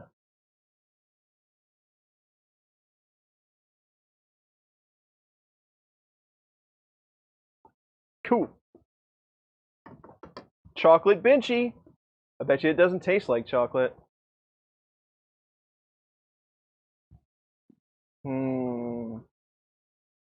Okay. What was I gonna do? I was gonna go find some drivers. You wanna do a close-up look on it for a little bit?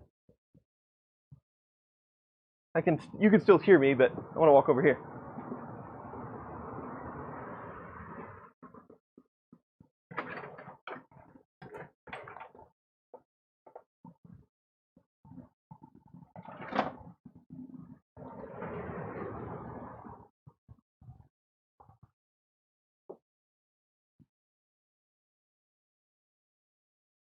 Nope, those are 2130s. Where's the one with the 2209s on it?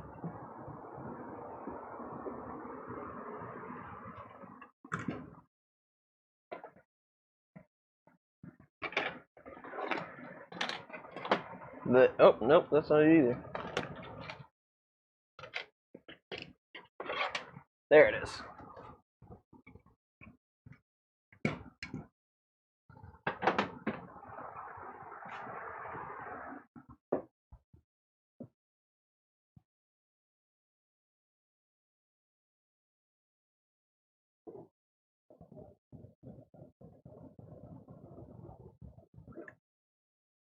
Awesome. Yes, give that a watch. It might make just a little bit more sense.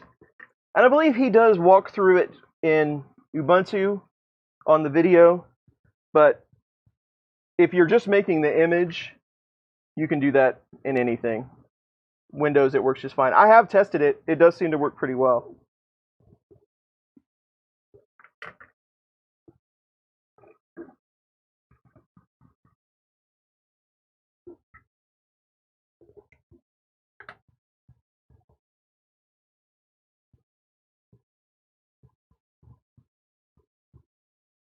We can link video stream. Tom is live as well. That, I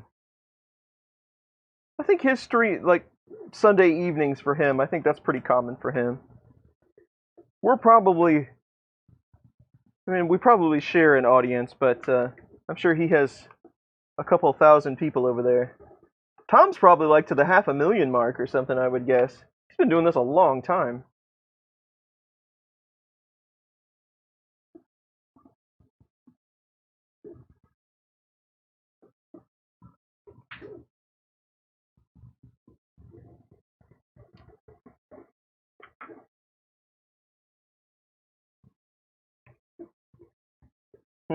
Well, it might work. We're going to find out. Guru session.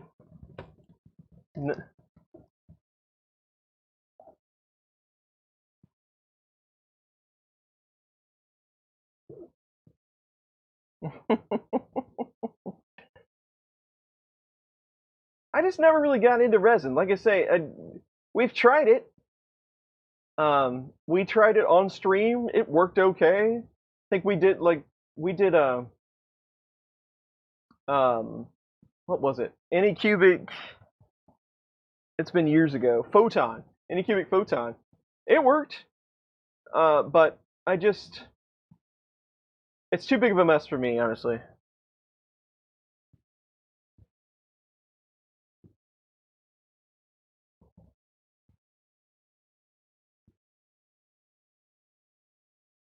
My bitrate is higher than recommended. Well, that's no good. Why?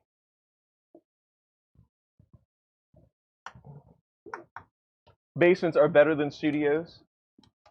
Well, probably more people have a basement, I would guess. Not everybody.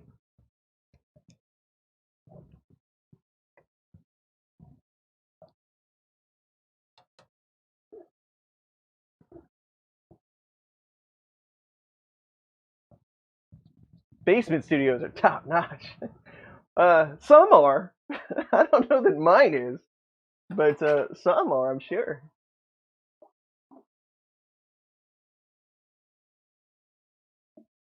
What else we got going on?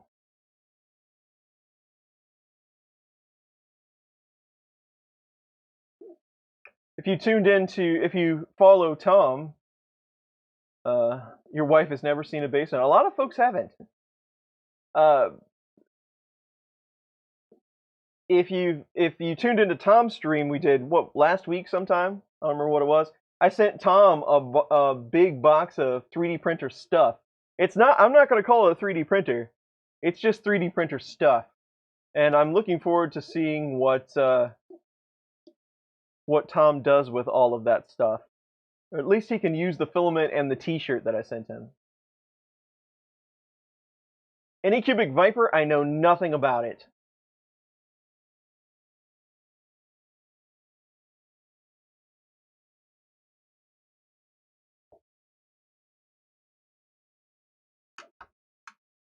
Well, quite honestly, if I didn't have a basement, there would be no YouTube channel. I don't think there's another room in my house that I could host all of this stuff. If I did, it would be on a much smaller scale. Like, welcome to my office. Chris's office really doesn't sound as good as Chris's basement, in my opinion. Plus it doesn't help that my office is like 5 by 8, literally. I mean, it's like 5 feet by 8 feet room. It's just a desk and a chair. So it wouldn't be a whole lot of fun. Not near as much fun as the basement. No basements in the South. Stuff, yes. We're keeping this family friendly. Printers in the living room.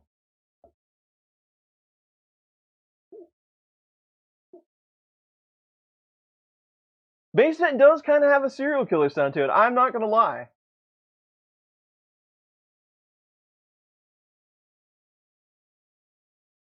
Chris in the garage. Chris's garage. That's not bad. I like it.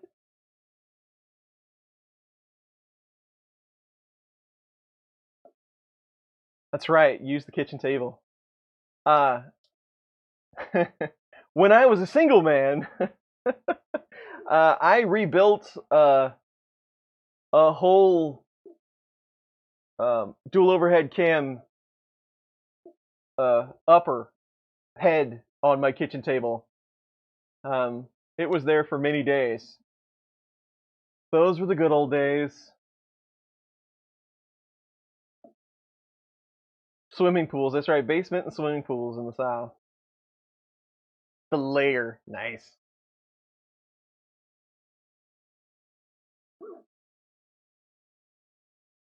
Two living rooms, yeah? Hobby room. Chris's he shed. That's a good one. I think log is done. I should really go make some crimp connectors for this thing. That doesn't sound like any fun at all.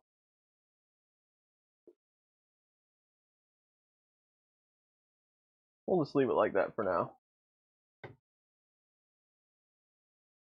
Hello, Larry from Washington State. Chris's East Wing studio, that's right. We did that. I'm gonna start doing more videos over there. It's getting to the point now where it's kind of cleaned up. So I won't be. I'm getting old now, so I won't be doing all the videos standing. I'll do some over there. Dan is here. What's up, Dan? Chris's loft.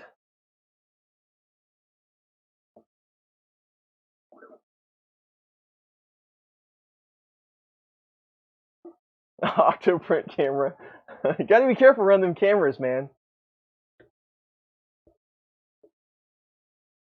Tom likes the East Wing view. Excellent.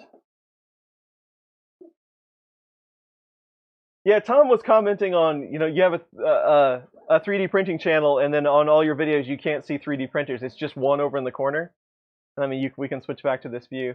And that is true. I mean, usually you just see...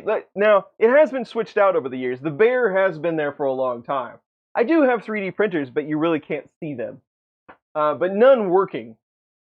So yeah, you pretty much just have that one. There is one down below there, and there are two over here. But you really can't see a whole lot of 3D printers, and it is a 3D printing channel. I get that. So, but over there, it is just a complete mess with 3D printers. There's a lot to look at over there.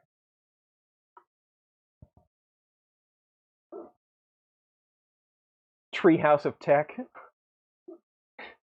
Hey, welcome to my treehouse. And then occasionally I fall out, because there's got to be some sort of falling.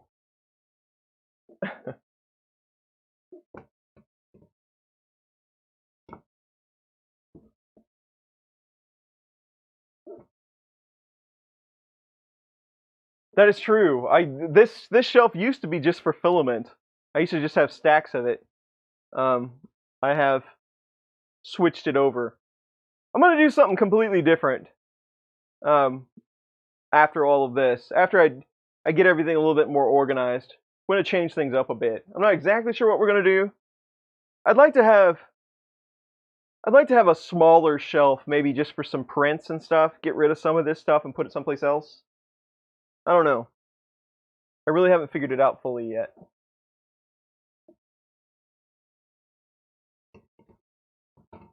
Chris's mom's house basement. I don't think my mom would like it if I came back home and took over her basement.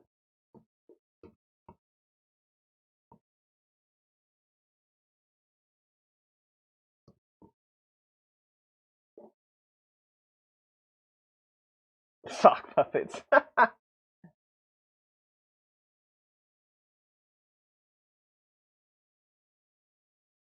What is the trick on printing PETG without the wrap to support welding it to the model?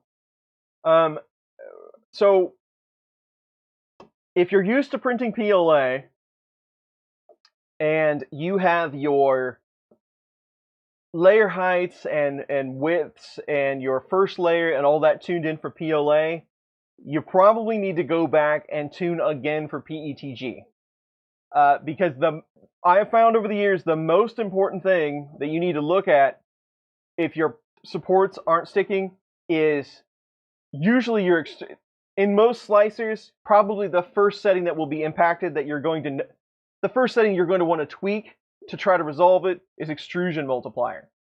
So what I would do if you're trying to troubleshoot a part that you can't get the supports off, I would go into the slicer and reduce your extrusion multiplier by 1/10 and see if it gets any better. And if it does, then I would start the process of tuning towards the filament that you want to use, because PETG is definitely going to react differently than PLA does. It's not going to extrude the same. So even like temperature, I mean, it's going to be different. And if you use linear advance, you need to be careful with that too. But go back, retune for that PETG, but you might be able to just get away with lowering the extrusion multiplier depending on your part. It might impact strength in some instances, but that's the first place that I would start to try to tune it. You're going to have to tune for that filament though to be able to do it consistently and to be able to do any part that you want. So that's what I would tell you. That's where I would start. U-groove track guide bearing. That I do not know. Tornado shelter, yes. That can happen in a moment's notice around here.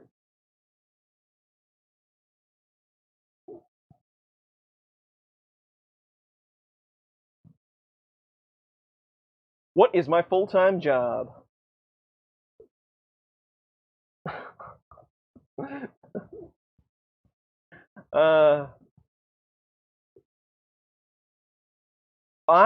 So full-time, I am what they call a mainframe system programmer. Now that means different things to other people. You might, if you don't know what a mainframe system programmer is, it's kind of an old school term, you might think that I program things. Well, that's not really the case. So I do write programs on occasion, but I'm not like a COBOL or an assembly programmer, like an old school programmer. That's not what I do.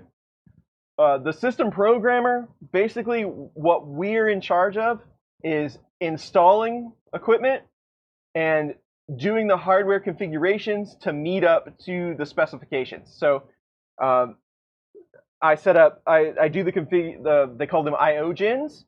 So I do the gen, we take care of all of the information that lives on the hardware in HSA. All of these terms probably don't mean anything to anybody that doesn't work for IBM. But that's the biggest thing that I do. I'm also in charge of all of the interim pieces. So there's a lot of different piece parts to the mainframe. You have to have interconnections. You have to have, all your replication. All of that stuff is independent when you work in a mainframe environment. So you have to maintain all of those configurations as well. So that's what I do for a living. I create and maintain large mainframe configurations.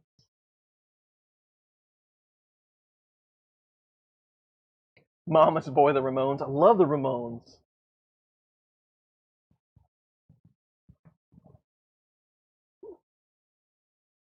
You have a 427 mainboard upgrade on your Ender 3. Where do you plug in the Creality filament sensor? I don't know. 427 board? I figured all the new ones, if you had a filament sensor, I figured all the boards would just have a port for it. What's the badging look like? What are your open ports?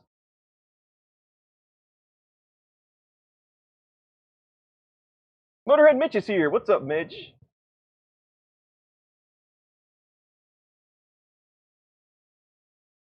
Do I work on specific mainframes? There's really only 2 people making them right now. I believe the alternative is Fujitsu. I believe that's who's making those, if I remember correctly. And then IBM. I've only ever worked on IBM mainframes. There used to be a lot of companies, HP, Hitachi, Amdahl. All that is gone. I only work on IBM equipment.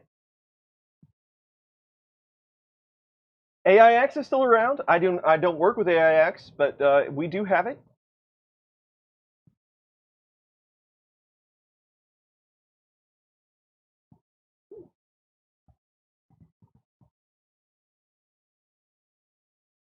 Mainframe still, but if you are a large, if you have a large infrastructure, you're running a mainframe.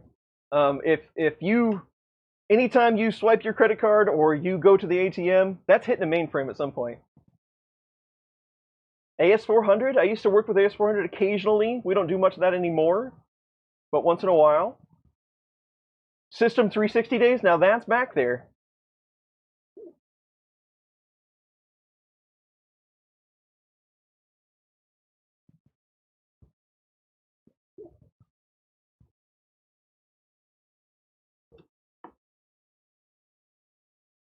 Don't know. Well, Unisys, there you go. Digital had them too. Unisys, that's getting back there. Let me just pull up a drawing of that board, my new friend. 427. How about a pinout for that board?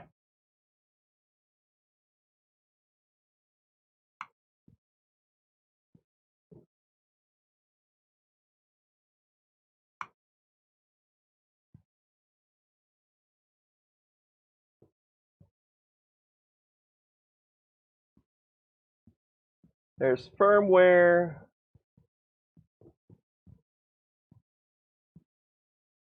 Can I make this picture any bigger? I can. Okay. What do you got? You got XYZ, TBTH. You got fan. 2 fan. You got K fan. You got a BL touch port. Okay, you don't have a filament sensor port on a 427, I am afraid.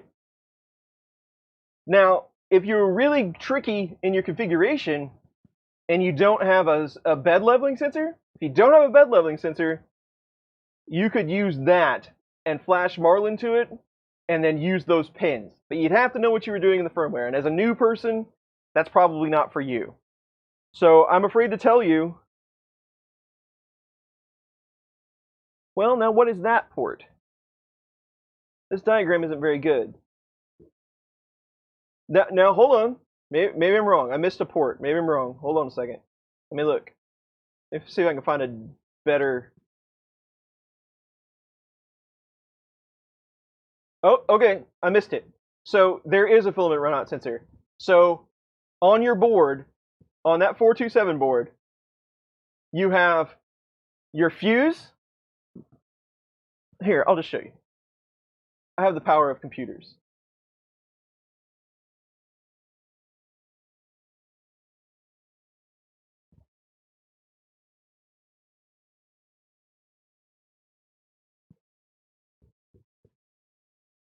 Here you go. So this is your board. You can see my mouse moving, right? This is your filament runout sensor plug right there. So plug it in right there. That's where it goes. And done. Another problem solved.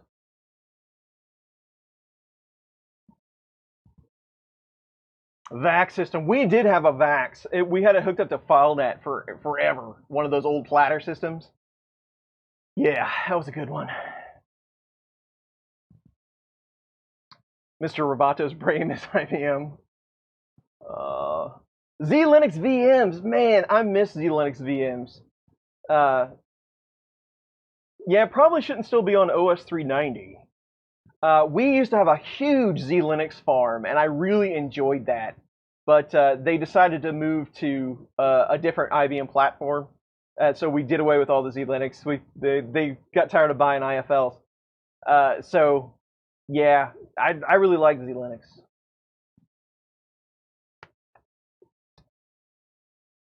Yeah, most people are getting away from AIX and going to Linux. That's just the way of the things.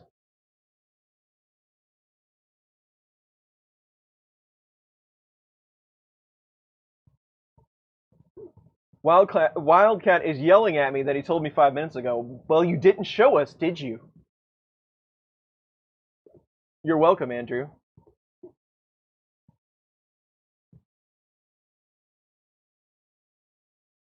Used to be AIX tech support. Awesome. Todd, hello.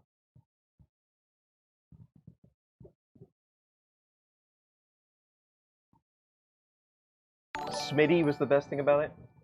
Andrew, thank you very much for the $5. I am glad I could help you out.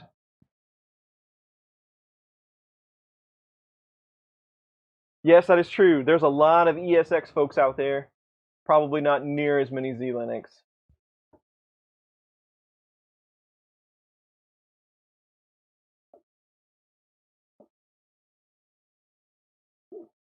What flavor of Ender 3 Max? I don't know. Unfortunately, I don't know anything about the Ender 3 Max. Do they save? Do they all save to the SD card, or can you save to flash? I do not know. So a lot of the boards that you see now, they were using emulated EEPROM instead of a chip, and you could save to the SD card, which probably isn't the best idea, but now it's really common to see them just use some of the flash memory for EEPROM. That Max, I don't know about that board.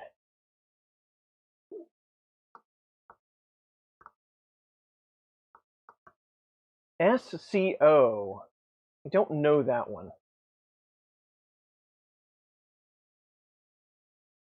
So what are mainframes like for playing games? Boy, they play the worst games. Like the hit the enter key game. I play that a lot. Um, I'll pull up my user ID and hit the enter key enough so that I can actually see it use CPU time. That's a pretty fun game. No Minesweepers though. You are awesome. Doing this in a full-time job. Johnny Gardner, thank you very much for the $20. I enjoy doing this, but thank you for that. Full-time job is kind of hectic, but I appreciate the support as always.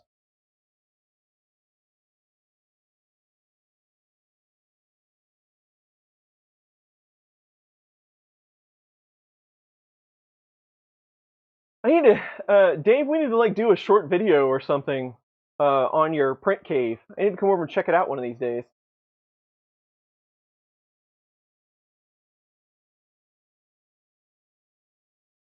We were talking about. Speaking of my career and what I do for a living, I've been doing this stuff for years and years. Mainframe-like things. I started hanging tape way back in the '90s. But so that it used to be when you got started in mainframes, you got started by hanging tape, and that's how I got started. We were talking the other day though about being an expert. Working on Chris, excellent. That's okay, 3D Wildcat. I'm just kidding. No hard feelings. How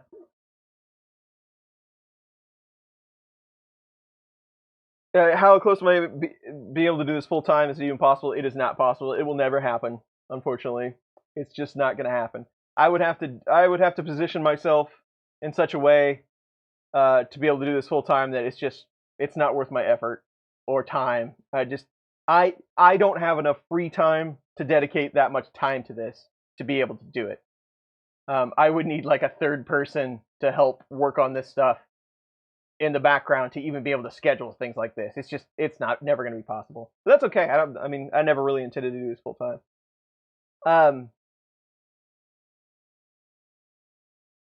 The new model will allow arc welder and save the EEPROM as well. Cool.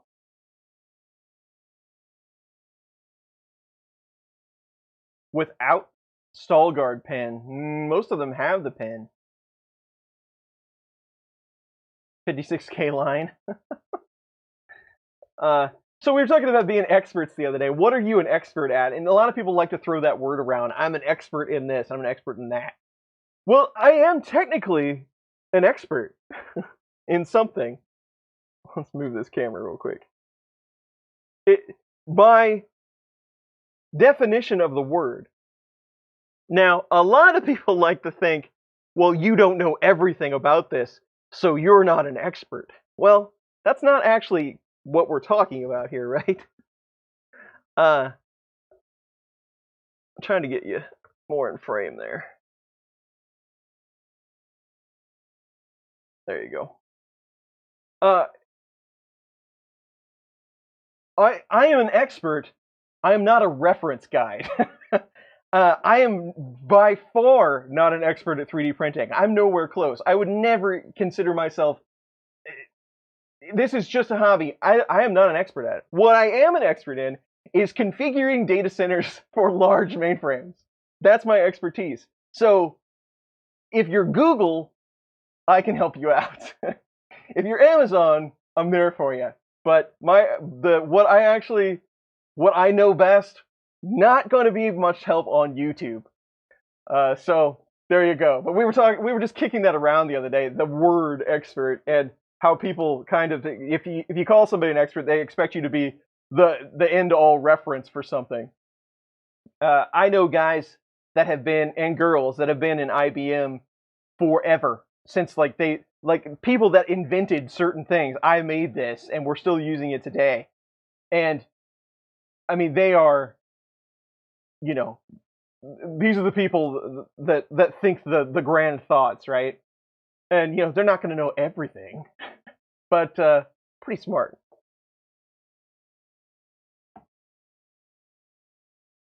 X-ray fluorescence, nice. Expert eater, I'm pretty good. Wouldn't say I'm an expert.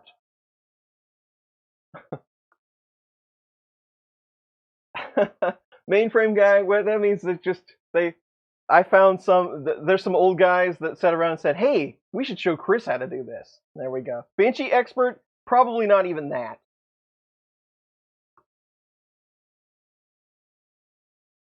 Who is an expert in 3DP? I don't know. I mean, it would have to be somebody in the manufacturing sect. I mean, it kind of depends, like who is good at, running 3D printers, or who has a really good grasp on the technology or the market. I mean, there's a lot of different things. Like, who is expert at making a super awesome 3D print? I don't know. That's kind of subjective.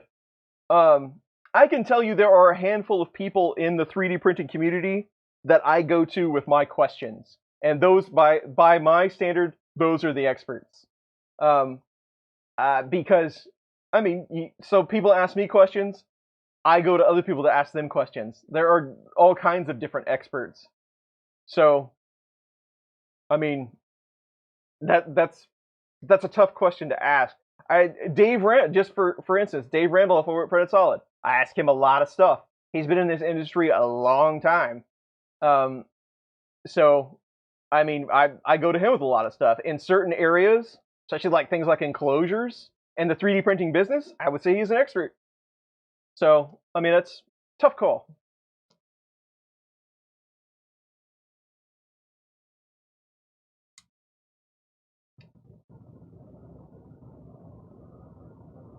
Always learning. That's right. Iced coffee today. Absolutely. I saw it is way too hot, John. Way too hot.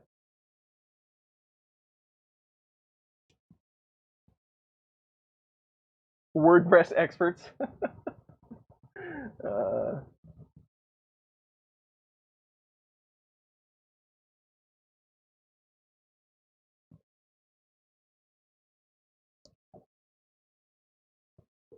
An expert at not being an expert. I'm pretty good at that. That's for sure.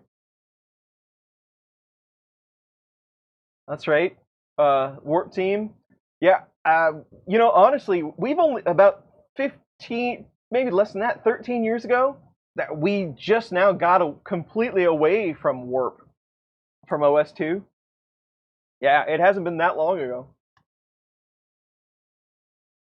Met your wife through the BBS? That's pretty cool. Master of nothing. I try to be a good source of info. I try to be as accurate as I can be. Sometimes, you know,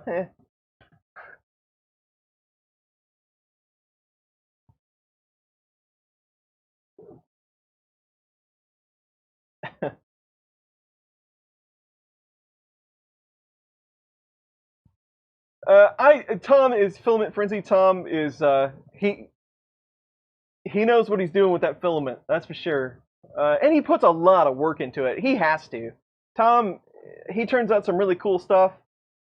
So I mean, he's right up there. If you want to call somebody an expert at actually printing things out, Tom would be one guy to look at. That's for sure. Scott Latine is definitely an expert at Marlin. I mean, that's what he does, right? I mean, he is our expert. He is our reference. He's our guy.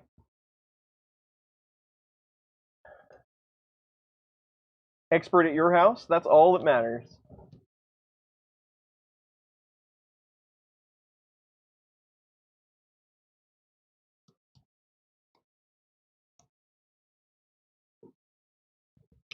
Absolutely. I love that name, by the way.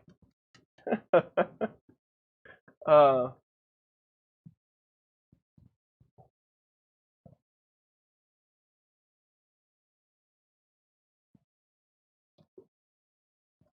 yeah. Like somebody already said, it's too vast of a landscape to have somebody over everything.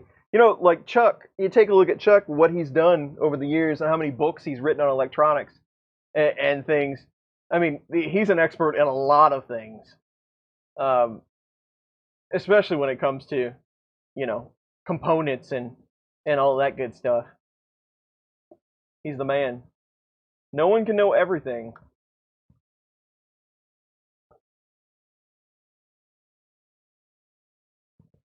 Podcast. We've kicked around the podcast idea a couple of times. That might be interesting. I don't know. We'll see.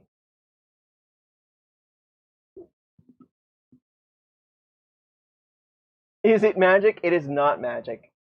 We will do, John. We will do a overview of this when we're done. This is not the basement cube.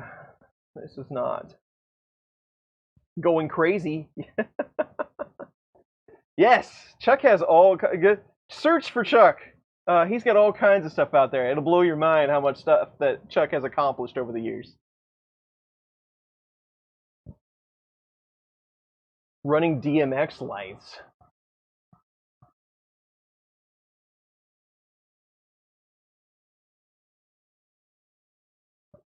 IC3D Toys for Tots campaign. That is a good cause. If you're up for that, go to IC3D and check it out. Every year they do a thing where they pick a model or maybe a couple of models. I don't remember, but then they task the folks with 3D printers. Hey, print a bunch of these, send them to us so we can donate them for the holidays.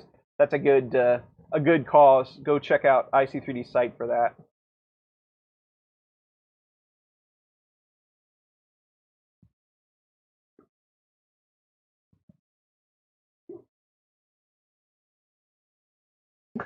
Implementing 95? Excellent. There's probably still people out there running 95. Have I mentioned Zildjians in the video before? I might have. I had a vast collection of symbols at one time. There's actually 3 of these. There's one over there somewhere that you can't see. It's behind some stuff. Those have been hanging there for years and years and years. I found them. They're broken. They've all got chunks taken out of them. And I found them in a pile of stuff, and I just couldn't bring myself to throw them away. So they ended up back here. And they were here before I started the YouTube channel and everything. But you can see, like, one actually has a chunk out of it. This one's completely cracked through. I just couldn't bring myself to, after spending all the money on these, I couldn't bring myself to throw them away. So they became wall art. And that's the story of these.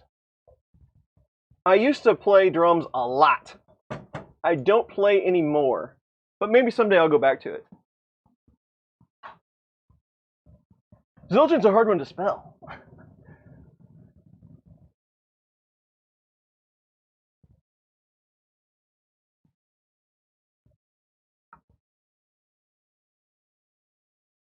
You want to finish it out close up? I find the smokestack layers the most satisfying for some reason.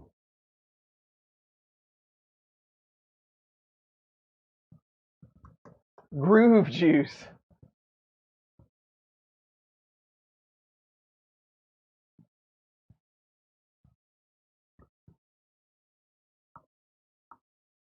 Abracadabra.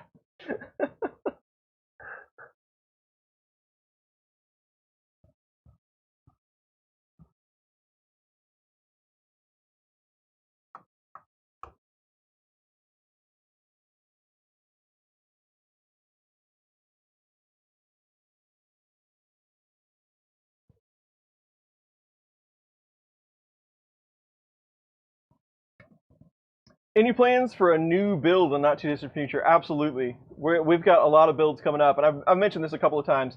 I've got an IDEX build that I really need to get to. It's going to be really involved. I still have a lot of sourcing that I have to do for it, but we're going to build one of those. I have a couple of different ones lined up. I actually have enough parts to build another Prusa. I have a kit, a bear Prusa. I have a frame kit and most of the other parts. So we might try to scratch build one of those just for fun. Neon brown with a dash of glitter.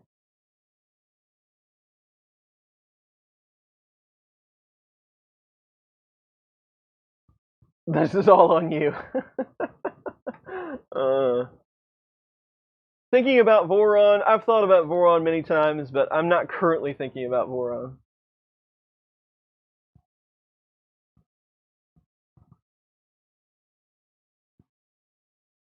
That hot end being skewed just one direction really bothers me. It was like that on that Rock 3 Pro that we had.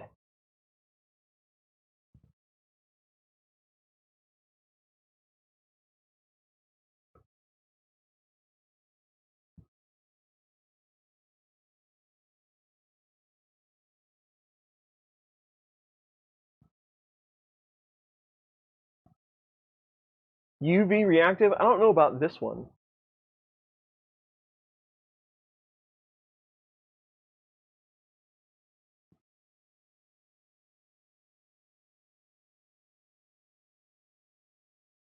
There it is.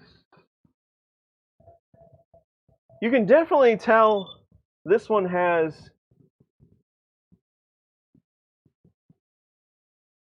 widen out a little bit, so maybe it'll focus. Come on. You can do it. There you go. Definitely tell that one has a lot more noise in it than other prints.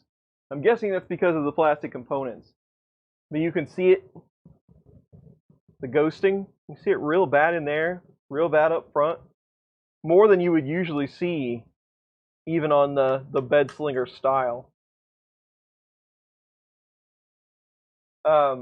It concerns me because the wheels on this, actually, the top ones, they're setting on plastic standoffs, and that's not good. There's just a lot of plastic on this machine.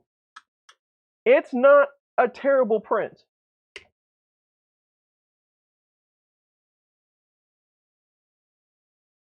Yeah, it's not terrible, honestly. Hopefully you can get a good shot of that. So, I mean, there's some noise in it. You can definitely see that. The extrusion is a little mismatched. You can see where it got hot, where it starts laying down all that plastic when it's doing the infill over. Cooling seems to be somewhat adequate. It's got a nice sharp edge on it. Again, it does have a lot of noise on it. Top finish looks okay. chimney's nice and round. It turned out a lot better benching than I thought it was going to. Let's put it that way. So not horrible. Not horrible. So real quick, let's do this. And that's not going to be any good. Let's just go back to front. Why not? Okay, so this printer. Let's have some final thoughts here. So this is the MINGDA Magician. They say free leveling is what they call. That's the big attraction to this thing. That's what they're talking about.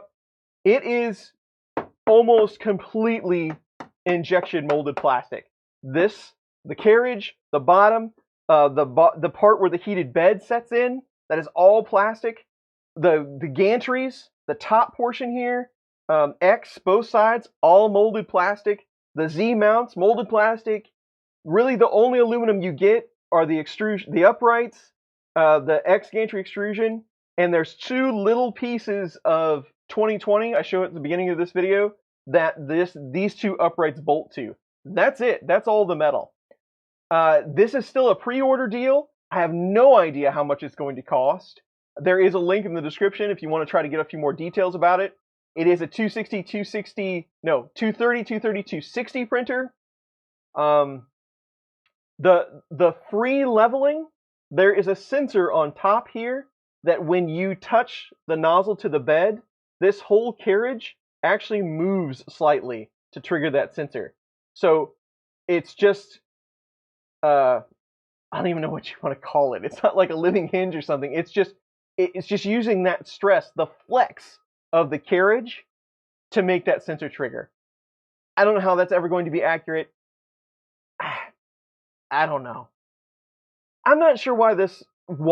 I'm at kind of a loss. Why did they do this? Because it's got to be more expensive to build this thing than to throw some extrusions together, right? I don't know. So, it is what it is. Go check it out. Try to get a little bit more information about it for yourself. But I've done my best to try to show you how all the parts work and what it does. Honestly, though, I mean, it did turn out a fairly decent print, but I don't see why this one would be, you wouldn't have any advantages buying this one over any of the other models. So, especially, who knows what it costs. It has to cost something. This is not cheap to make. So there it is. Right, it's a strain gauge. Okay. Single or dual lead motors. On this one, they're actually single start, so their motor setup is fine. I prefer dual just for a little bit of security. So you don't. These are hooked together at the top of the belt. If they're not straight, you might have some problems, but on this configuration, they're okay. Dual if you can get them. So there it is. Clint, we opened it up at the beginning. That's it. That's all there is to it. So stream is over for today. I have one more stream that I have to get to. And it's one more 3D printer. We'll just see how it goes, as always. Thank you, everybody that hung out today. Go watch some Olympics. I know it's going to be on constantly. Needs more orange. I totally agree. Thank you for everybody that subscribed. Thank you for all of the super chats. That is much appreciated. And stay cool. I know it's super hot here. And stay safe. And we will see you. Hopefully, I'm going to shoot for next weekend. So we'll hopefully either Saturday or Sunday next weekend, we'll do another stream. And we'll see you all then. So take care, everybody. I'll talk to you later.